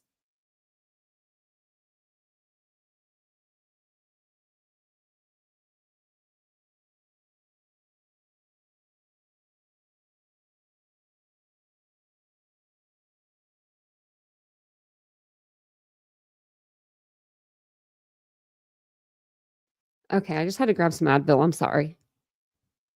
Sorry about that. Oh, and let me put this one really quick so I can see you guys. Okay, thank you guys so much for being here. I appreciate it. If you guys don't mind, take a second, hit the like button, subscribe to the channel if you aren't already subscribed, and hit the bell to be alerted to any of my new content that comes out. We're reading through I'm just trying to move the pages back. Through the Idaho 4, the new book from James Patterson, The Idaho 4, An American Tragedy. It's him and Vicki Ward put this book together, and they did a really good job. They've had help from the family, so there is new information that's kind of been, tucked away in this book here and there, and it seems like we're finding it. So anytime I find something new, I kind of let you know, hey, this is new, or I didn't hear about this before. So because I want to let you guys know if you've heard about it before. So, and let me know, we can maybe even do, hey, Christian, we can even do every 10 chapters or every 5 chapters, I could do put pictures or something up that go along with that chapter if you want, or something like a picture book almost. I don't know. Just let me know. So chapter 74, Moscow, Idaho, November 24th, 2022. The FBI trailer that will act as the agency's mobile command center pulls up to the Moscow police station on Thanksgiving Day. The truck is so enormous, it looks like it might not fit through the gate. It does, just. TV cameras film the arrival, of course. In this week's press conference, the chief and his team try to strike a more media-friendly tone, even addressing the fake news out there. We have heard that Kaylee stated she may have had a stalker. Detectives have been looking into that, and to this point, we have been unable to corroborate that statement, although we continue to seek information and tips, Captain Roger Lanier said, reading from his script, adding that, contrary to online rumors, the victims had not been bound and gagged. Just a few days later, the team obtains a search warrant for Kaylee's Tinder account. Kaylee's wounds had appeared to reflect the possibility that she had woken up and tried to either fight off her attacker or call for help, and then she was somehow stifled. Oh, shit. Okay, well, yeah. He knows what he's talking about, because we just heard that tonight, and this book came out the 14th or something. That's weird. If we would have read on a little bit further, man. Wow. So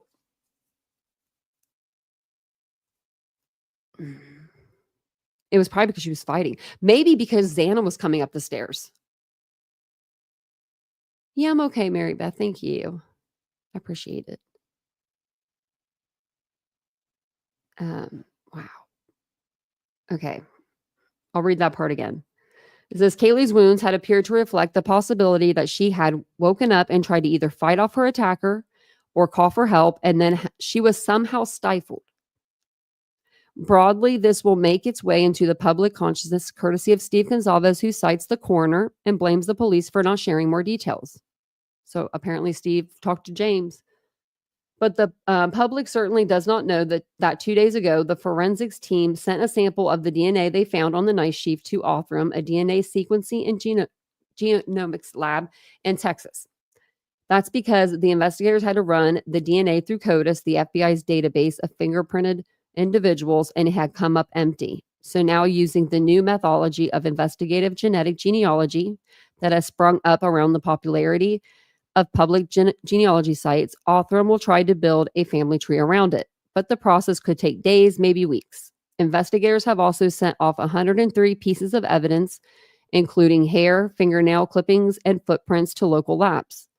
Law enforcement's interview team has spoken to more than 100 people so far. The chief's victimology team are building detailed profiles of the 4 victims that they are getting to know as well as they know their best friends. Xana, the charismatic extrovert, Ethan, the all-star laid-back athlete, Maddie, the quieter only child, Kaylee, the exuberant go-getter. At least one of them was a target. Which one? Why? The chief still hasn't gotten a suspect, so it's understandable that he doesn't yet have a handle on a motive. I think you're always looking for the why all the way through your investigation, he said. Typically, the why doesn't just jump out to you because you have to piece the whole picture together. And really, every piece of something, I didn't mean to turn the page. Piece of something you get, or every warrant you do, there might be a nugget in that piece that gives you a little bit more of a clearer picture. And maybe not, maybe you get nothing out of it. Maybe whatever you put in for didn't give you any fruit at all. There's one critical development in the case the chief doesn't share with the media.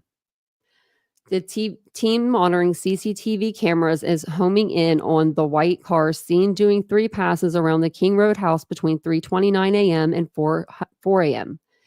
At 4:04 a.m., it appeared to make a 3-point turn near the residence, go back and forth on King Road, and take Queen Road, which had a turn off.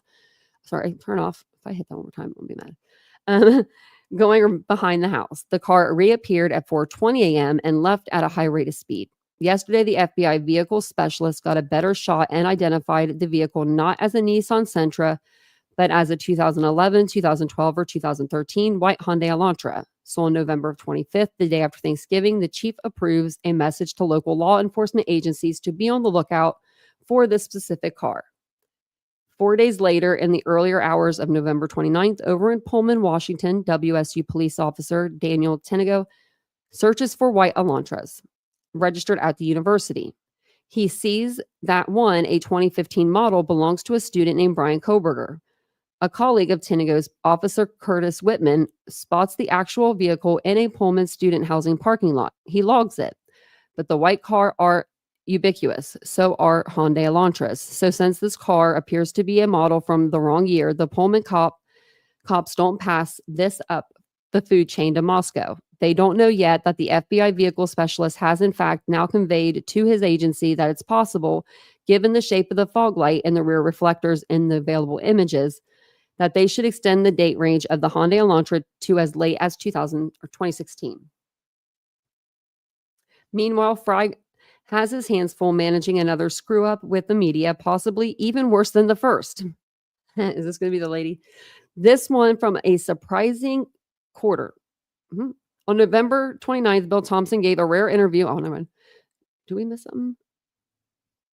Okay, never mind. I guess not. So Bill Thompson gave a rare interview to a TV reporter named Brian Enton, a rising star at News Nation. I remember that. Enton and his crew stormed into town like a tornado. All of the national reporters, he's the one getting access. He's gotten to the Goncalves family and to Aaron Snell, and somehow he gets to Bill Thompson, who made a rare mistake when Enton asked him about the use of the word targeted. Some of the students and the victims' families, Enton said, have been frustrated not understanding what that word meant. Could Thompson explain? Thompson told Enton in a recorded video interview that targeted had perhaps not been the right word to use. He said that investigators believe that whoever did this was still at large and was specifically looking at the King Road residence, but they could not yet say who might have been the target. Enton posted the video of the interview to Twitter. But then just a day later, Thompson spoke to KTVB's Morgan Romero and gave a different explanation. He said that one of the victims was definitely a target, although he did not specify which one.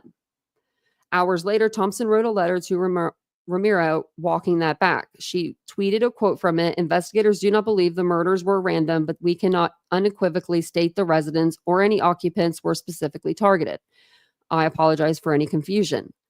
Piling onto the bonfire of confusion, Moscow's police posted a clarification to their Facebook page. Conflicting information has been released over the past 24 hours. The Latah County Prosecutor's Office stated that suspects specifically looking at this residence and that one or more of the occupants were undoubtedly targeted. We have spoken with the Latah County Prosecutor's Office and identified this was a miscommunication. Detectives do not currently know if the residents or the occupants were specifically targeted, but continue to investigate. Chief Fry knows that the PR damage is done under pressure from the media, who themselves are under pressure from the Goncalves family and others to get answers. Bill Thompson misspoke. All that progress Fry made with Aaron Snell just got undone and more. Thompson's office put out a statement saying he will be giving no further interviews. Well, they should have just gave us something in the beginning.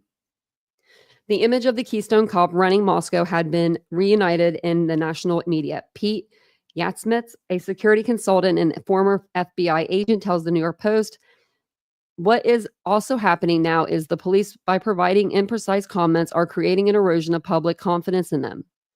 That's unfortunate because in the end, public confidence is needed to solve this crime. The public is very concerned there is or may be a killer in their midst, and they have no progress in the investigation.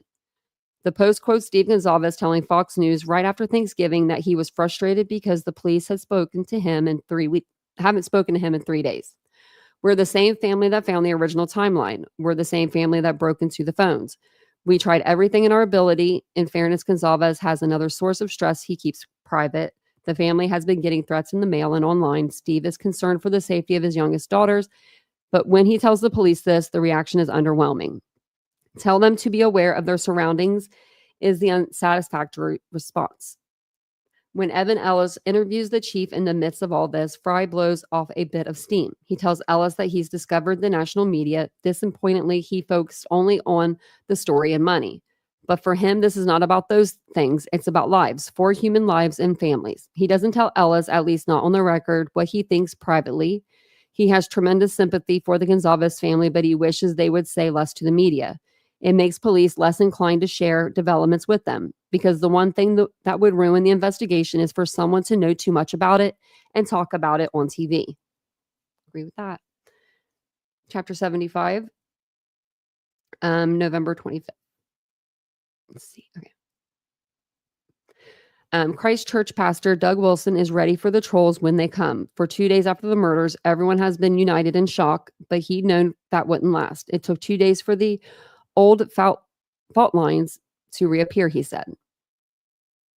So now he's sitting back and reading the online hate mail linking his congregation to the murders. We get slandered regularly, and so it's just all in a day's work, he said, of the speculations and accusations. Ever since Wilson's father started Christ Church in Moscow in the late 1970s, the institution has been a benonore for the town. Wilson accepted with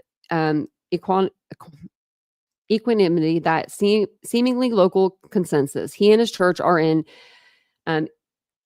irritating, possibly evil cult-like presence of their midst. I know they think I kick puppies on my lunch hour, he said. And matter-of-factly, during one such lunch hour, he sat in his book-lined windowless office in downtown Moscow, Diet Coke on the desk. Partly the friction stems from money. The church is so rich that even though it has around 3,000 members, perhaps 10% of the town's population, it's bought up most of Moscow's prime real estate and filled Main Street with church-owned schools and businesses. New St. Andrews, the church college, the K through 12 logo schools, and the Sword and Shovel bookstore, Bowser's Coffee House. The church even has its own bar, it's called Tapped. Wilson knows that most, I don't know how to say it, refuse to patronize these businesses. He quite enjoys hearing about the resistance, especially one comment. It's shame too, because they've got all the best stuff. The Kirkers, as members of Christ Church, are known a reference to the church local nickname Mother Kirk, stand out for their blood, Caucasian looks, and preppy attire. Blonde, Caucasian looks and preppy attire. The men wear button-down shirts and jackets. The women all wear skirts, a distinction that feeds into the perception of misogyny. The liberal town finds the church's attitudes towards women antique at best, repugnant at worst. UI Professor Kelly Quinnett remembers a 2019 campus talk entitled Toxic Myarchy. monarchy, given the conservative pastor Christopher Wiley, with a Q&A session moderated by Pastor Wilson, in which Wiley argued that a modern society was suffering because women have basically gotten too much power. Quinnett was livid that they'd hold such a discussion on the UI campus. During COVID, the police and the Kirkers clashed badly, and lawsuits are still flying. 3 of the Kirkers were arrested in September 2020 when congregants gathered outside City Hall en masse and sang psalms in protest of the city's mask mandates. Donald Trump even tweeted about it, writing, "Dems want to shut your churches down permanently. Hope you see what is happening. Vote now." But just a few weeks later, 2 of Wilson's teenage grandsons, Seamus and his older brother Rory, who was a scholarship student at Columbia, were detained and charged with multiple misdemeanors for placing hammer and sickle Soviet Moscow stickers on the city's utility poles in the middle of the night. They were dressed in hijabs and flip-flops at the time. Their father, Wilson's son Nate, a screenwriter, was asleep, but he was phoned, awoken, and then arrested, charged with helping to make the stickers.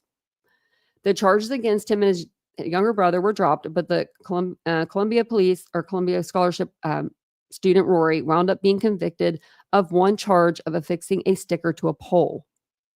What the hell? Affixing a sticker to a pole? What kind of ticket is that? I mean, that they shouldn't be putting those stickers, but I'm just saying, like, the actual charge, like, he appealed the ruling, and the appeal is on the desk of Judge John Judge. Oh, well, call yourself a free man. The litigation has cost his family north of 6 figures.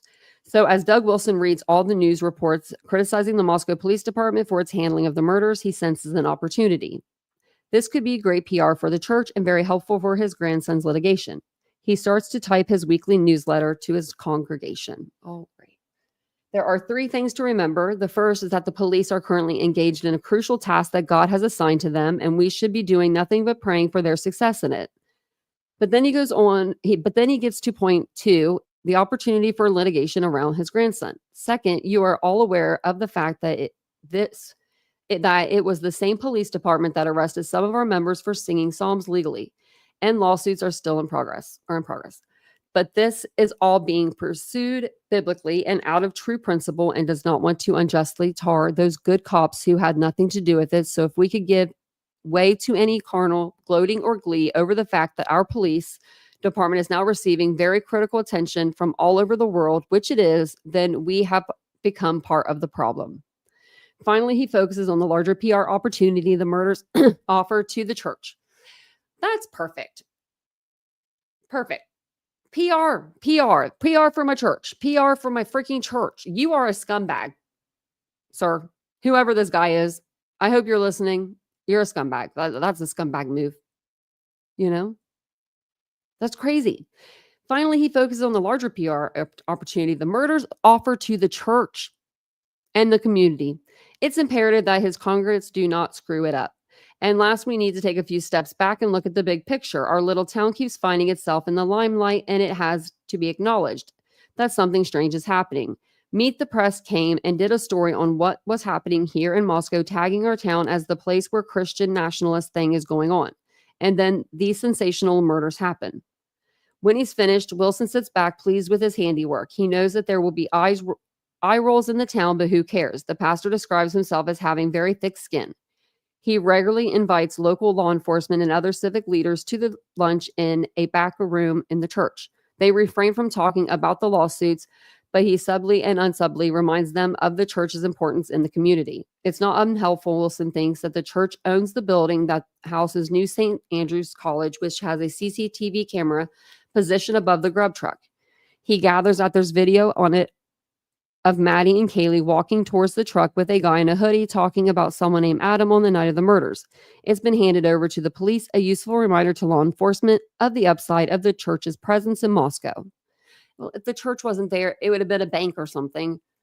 Until recently, that building had sat there, empty, no camera. Oh, okay. Well, maybe that's a good point he made. But did we need that video to solve the crime? Nope, we sure didn't. We didn't need the video. After all, I mean, it was nice to have the 1 second video, but Wilson tells police that Moscow was on a downhill trajectory until Christchurch and its business came along. But Wilson would like to be much more than just an economic solution for Moscow. Our desire is to evangelize the town. So the murders, through tragic, are an opportunity for him to step in and preach the need for his church to fill the moral and spiritual vacuum. The house where the students were murdered, 1122 King Road, was in a seedy area, Wilson said. Not somewhere I'd want my daughters living, making the point that seediness, which stems from godliness, brings about trouble and, in this case, murder. Chapter 76, University of Idaho case discussion, Facebook, November 29th, 2022.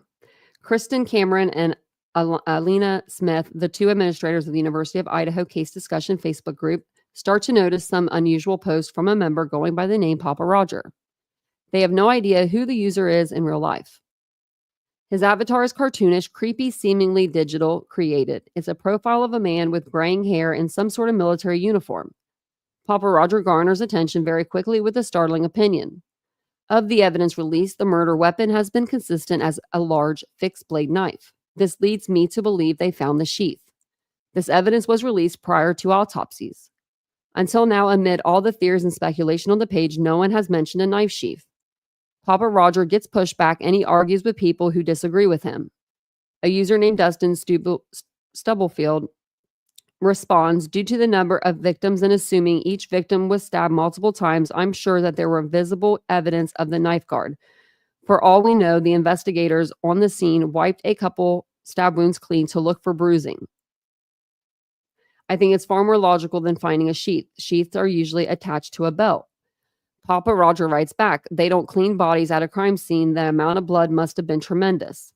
Steubenfield, who knows, finding a left behind sheath seems like a stretch though. Papa Roger, why? They are very specific about the weapon, but vague about every other detail.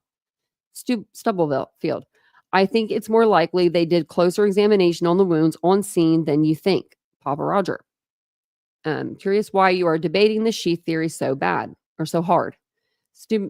Stubblefield, because who would carry a sheath? Papa Roger, who would carry a large exposed knife? A picture of a K-bar knife is posted for everyone to study. Papa Roger, how did the killer hold the knife prior to entering the scene in your opinion? Stubblefield, I would guess he carried it in his hand from wherever he came from. A knife in a sheath could cause him problems. Papa Roger, which hand? Stubblefield, I don't freaking know, LOL. Why would you even ask that? That's true. I mean, maybe,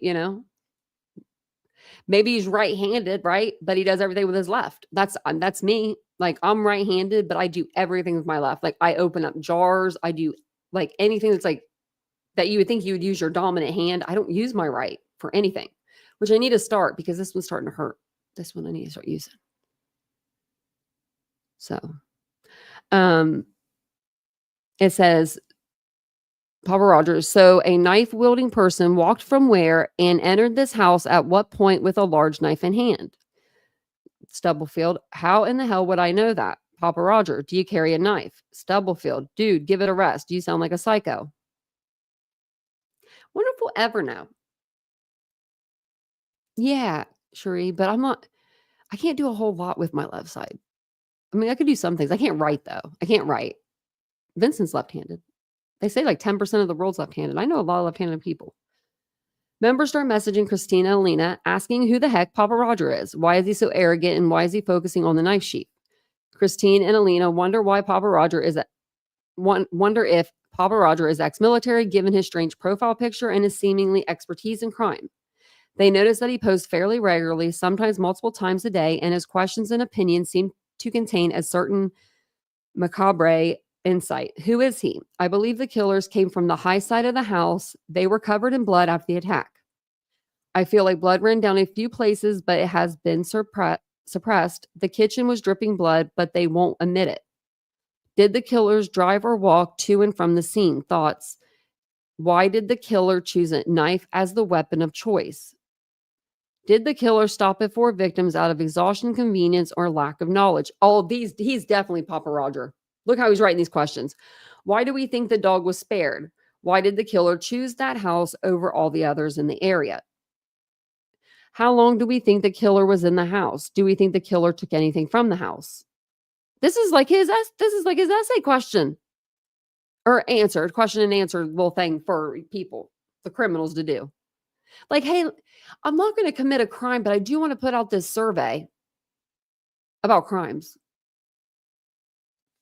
Christine Googles Papa Roger to see if there's any clue as to this person's real identity. All that pops up in her search is the incel. What? Matriarch Elliot Roger, the 20. Okay, yeah, Martyr Elliot Roger, the 22-year-old student in Santa Barbara who wrote a manifesto, and in 2014 videotaped his plans to murder a bunch of people as revenge for all the women who wouldn't sleep with him. Christine clocks this, but the connection seems too vague, just the spelling of the name Roger for her to do anything dramatic like report him to the police. But neither she nor Alina likes his arrogant tone or the darkness of some of his thoughts, so they decide to keep an eye on Papa Roger's post. One reason they are particularly sensitive to the content and tone on the page is that Olivia Goncalves, Kaylee's sister, is in regular touch and has become a contributor. Christine has reached out to her on Facebook Messenger and Olivia responded with her phone number. A relationship developed between Olivia and the two founders, but there was a bump when Christine asked Olivia to participate in a Vice documentary about the Facebook page founders, and Olivia said no bluntly. But Olivia and Elena continue to talk. Olivia has mentioned that so the other girl to stop talking to her because she didn't want to do an interview? Is that what I'm getting? Christine, you did that? Wow. Give the girl a break. She just lost her sister. Olivia has mentioned that she's pregnant, but wants to keep that a secret. There's too much else going on for that to be the focus. So she was pregnant too. Oh, okay, that's great. That's awesome. That's cool. I'm like, that's cool. That's awesome. Welcome in, everybody. The two have an unofficial arrangement in which Elena passes on any video or tips submitted that Olivia might find useful, and Olivia sets the record straight about Kaylee and the Goncalves family directly on the Facebook page. No, Kaylee was not on OnlyFans. No, Steve Goncalves is not promoting any product on TV. No, there's no deal for Kaylee's Range Rover. No, the family never said this attack was targeting Kaylee. Finally, no, I do not know who killed her. I wish I did. And I can promise that I will find him and I will know. But I am still getting there piece by piece. Chapter 77, Moscow, Idaho, November 30th, 2022. We'll see how far we get. It's almost 2 hours in, so let's see. We'll stop here. These chapters are a lot longer than the first set of chapters. So we'll stop at chapter 77 just because it's about 2 hours in. I don't want to bore you guys too much for one night. I thought today was Saturday all day. I shit you not. I thought today was Saturday the whole day. Until I almost got on my live. And I looked at Vincent and I said, wait a second, today's Friday. And he's like, yeah.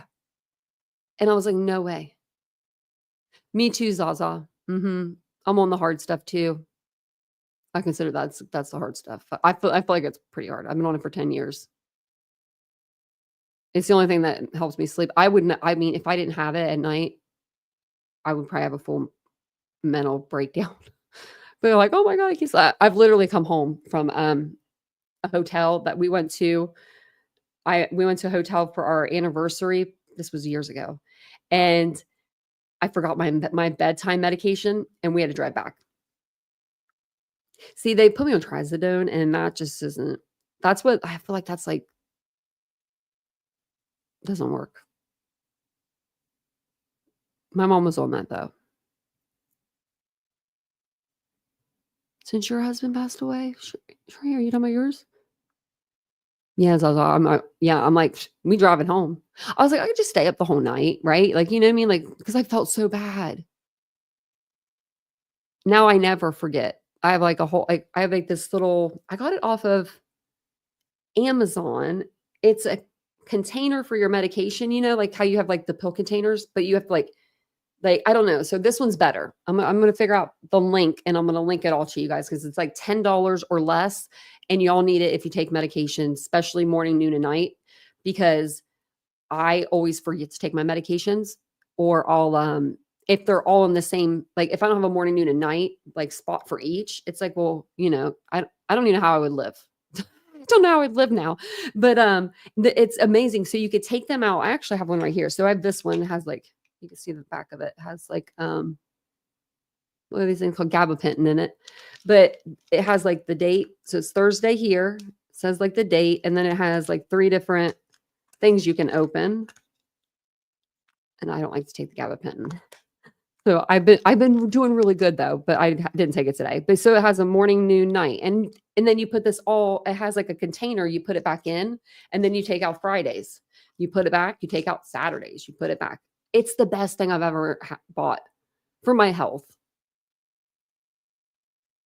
And I don't know what it's called. I would just say like I would just put in like multi-pill container. I don't even know where I'd find this. I'm going to find this for you guys though. Because I'm like one of those people, I always forget to take. You take that too? Yeah. I hate taking the gabapentin. But I think it's helping in a way. I think it might be helping, so I'm going to keep on it. I'm going to stop not taking it. I'm going to, I do that. Sometimes I don't want to take it. I wish I could sleep more. Oh, really? You're allergic to gabapentin? I'm allergic to Zyrtec, which is an allergy medicine. Think about that for a minute, Allergy medicine, allergic, cool. Not cool. I was itching everywhere. It was like I was itching everywhere. Like there was bugs all over me, but there was nothing there. Like I was just like constantly like itching. And my mom's like, "What is wrong with you, kid?" Like it was like 3 days of it. I couldn't sleep.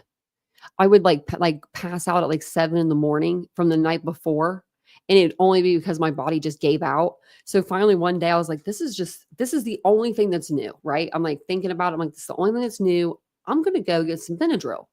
So I went to the store, got some Benadryl because I'm not allergic to that. Took like 6 of those bad boys within like 4 hours, like two, maybe 6 hours. Cause I was taking them. I was like, I could feel the difference. And then I finally fell asleep and no more itching. So there's like certain medications. Actually, the dentist was going to give me a oral medication, and it had, good thing I told them. I was like, I'm allergic to Zyrtec. Is that in there? I don't know why would that be in there? They're like, it's in there. So I couldn't take it. And I guess it was like really good stuff. Like it was like pain medication in a bottle. But it had a name. Tanya's juice or something. Oh, Ashley, are you in here? Because you might remember. Oh, Tanya's mouthwash. That's what it was. Tanya's mouthwash. And I'm like, that's not a name. That's not a medication name. That is not a medication name. What are we making me? What are y'all making me back there with your little chemicals and stuff, right? Like, oh, Ashley went to bed. Oh, okay. Good night, Ashley, if you watch this on a replay. Because I was like, where's Ashley at? Shoot her, because she remembers that random stuff.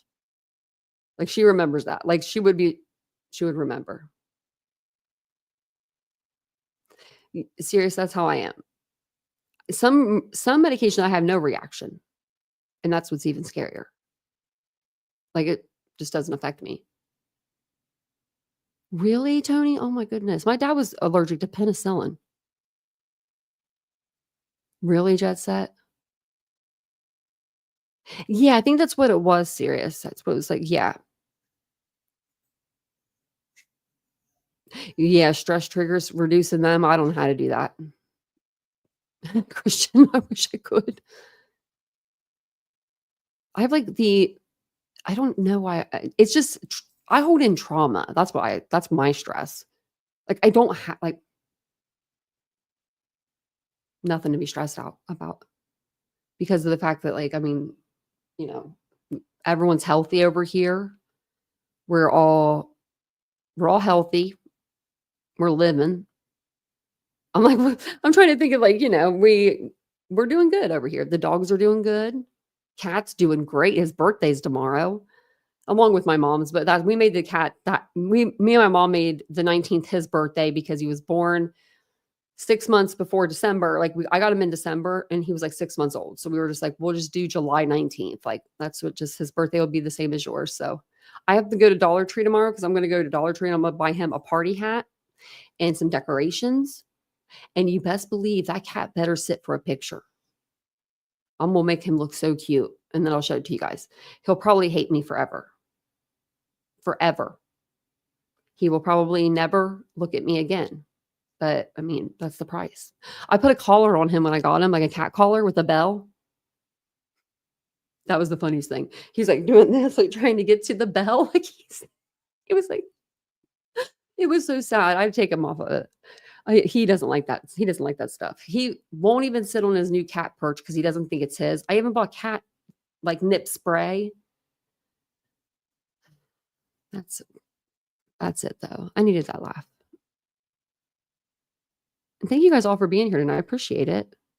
Thanks for coming and supporting the channel, subscribing to the channel, liking the videos, doing all those things. I did put a video out earlier. I do want to put out something on our Patreon this weekend. What else? I don't know. Tomorrow we will read more of the book, and we'll probably, if there's anything out, we'll probably go over it. I don't know if there will be, but you never know. Someone may talk. I mean, people have been talking. I mean, the cops are kind of coming out and talking a little bit. Banfield and Enton are going to get these interviews. Brian Enton is going to get the interviews, and he deserves them.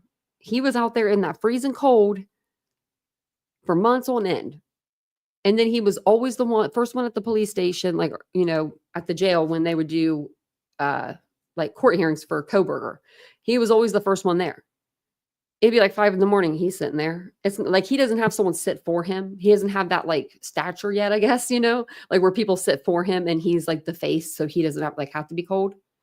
Because during the Delphi case, there was women that would sit outside and they're like, well, yeah, we're sitting out here because of like someone's the anchor and they got to stay warm. And I'm like, the hell they do? I'll be telling them to sit outside themselves. On what? Blow up bathtubs? Oh, good grief. They do make blow up hot tubs, I heard too.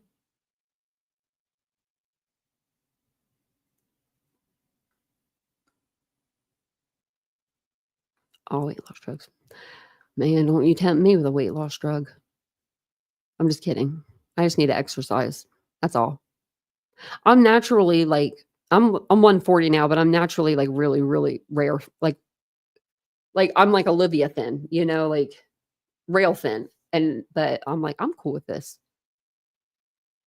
Me too, Mary Beth. That's the best thing ever, isn't it? Since like COVID happened. Virtual appointments. I love virtual appointments. I don't have to go to my counselor, my psychiatrist, virtually all the time. And guess what? This is like a good moment actually for me. I should have told you guys about this. I don't know. This is like a big thing though. You know how like when you graduate in, like if you're going to see like a mental health professional, your way of graduating, to like the next step and then being like, we think you're doing better, right? Is that your appointments can be longer apart. So I now have one that's 3 months and every 2 months. So, and it used to be twice a month.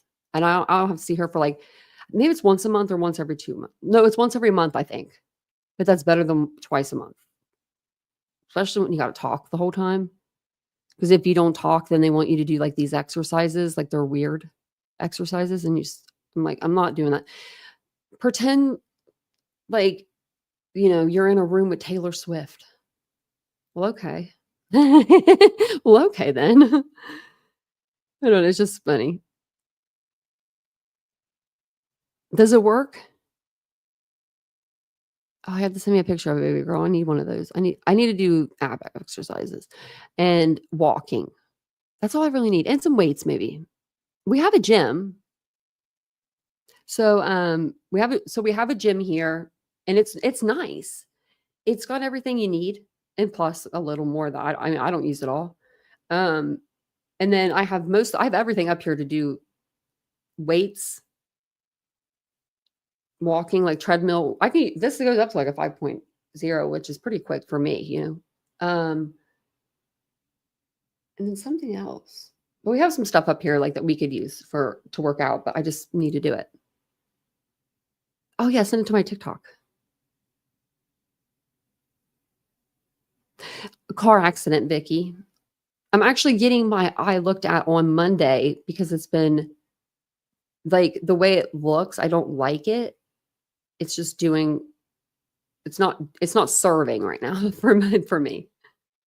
Yeah. It was a car accident. It got gashed. So there was like 2 to 3 millimeter gashes in my eye. So yeah, it was pretty horrific. But I don't remember it. So like that's the blessing. Thank you, Jesus. You know what I mean? But I was talking and everything. They said I was awake and everything. They were like, "You're fine." And I remember waking up and talking to my brother. Like first person I saw was my brother. And I said, "Oh shit." I did. I looked at my aunt and I said, she said, what the hell have you gotten yourself into this time? And I said, "Oh shit, I don't know." I said, "But Tony's here." And my brother's like, "I can hear you." I'm just like, well, I didn't, because I've been in car accidents before, like when I was like 18, and then like 3 weeks later, I was in a really bad one again. So he didn't show up for those, but I think it's because he knew mom and dad were there or something. I don't know, but for that one, he did. God does do that for a reason. Yep. Yep. That's the beauty with trauma. You know what I mean? Like seriously, trauma sucks. But when you're in that kind of trauma, it would be like your brain just kind of shuts off. It would be 10 years ago this year. Wait, no, that's wrong because my mom would be 10 years ago. 12 years ago? 2014? So 11, 12 years? It'll be 12 years, yeah. Wow. Feels like yesterday. I actually have a picture I took of myself right before I went out that night. I might just show you that picture sometime. Just so you can kind of see what I look like before. I'll have a good night, get to the decking point. I'm going to get some sleep too. Yeah, 2014 too, yep. Right, legal AC, it came back hard. I sat like this in a wheelchair for the first, like, I don't know, 3 months. It took the counselors like 6 weeks of like talking to me for me to just loosen up my hands. Like I wouldn't, like, I don't know. And I still do that. If you ever see me doing that, that's just my comfort. Yeah. So I'm gonna jump off of here. Thank you guys for being here, and I appreciate you.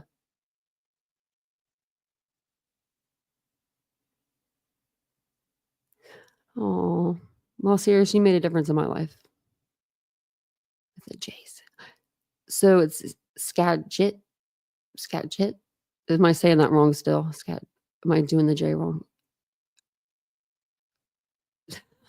I'm so bad at this game. I'm so bad at guessing the words, but everyone always helps. That's why I love you guys. You guys will, like, someone will step in and help because you guys know I'm not going to get upset about that. Like, no, please help me. Usually I can call, okay, so on my computer, on my MacBook, I can like highlight the word and then I can go down to speech and it'll tell me what the word says, right?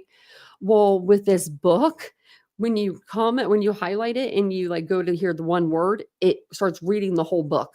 And it's like, no, I just wanted the one word. So, oh, you're welcome. I don't mind reading. I'll be back to read some more tomorrow. And I did not even know that today was Friday. Well, Saturday's tomorrow. I'm excited. Getting, extra day with Vincent. But thank you guys so much for being here. I'll be on tomorrow sometime. I might come on during the day. I'm not sure because, he's home from work and usually we do something on Saturdays together. But if we're not doing anything, if he's working on his car or something, I'll come on and we'll read some of the book and we'll do some other things. So thank you guys so much for being here tonight. I appreciate you. Thank you to the mods for being here. I appreciate you so much. I know. What do you think about the Stearns? I know we talked about in the beginning of the live series. I'm trying to think of how I feel about that. Is the death penalty off the table then? Because I don't know if they were serving him up with the DP. If they were, then they shouldn't ever give him a plea deal. Ever. I don't think he should get a plea deal ever anyway. But I don't know what kind of plea it would be. I have to look into it more. I just saw that he was getting a plea and I was like, So is it life in prison? That's what it better be. I mean, that's just what it better be. So You're welcome, Terry. Thank you guys so much for being here. I'll be back on. I'll read some more tomorrow. I want to try to get through like a big section. And I said something to Vincent. I was like, I should just bust through some of this through like a weekend. So we're coming up on a weekend. So maybe we can get together earlier and just kind of like read through a lot of it. But thank you guys for being here. I appreciate it. I'll see you guys all tomorrow. Have a wonderful evening. Bye, guys. Just like the street lights lit this town, like a fire in a blaze, gotta burn it down. Can't be afraid to leave this out. We got this far, don't know how. I see danger in your eyes. They know we'll burn down the night. Coming just like the sunrise. You know that we gonna let it out tonight. We gonna let it out tonight. We gonna let it out just like the sunrise. We gonna let it out.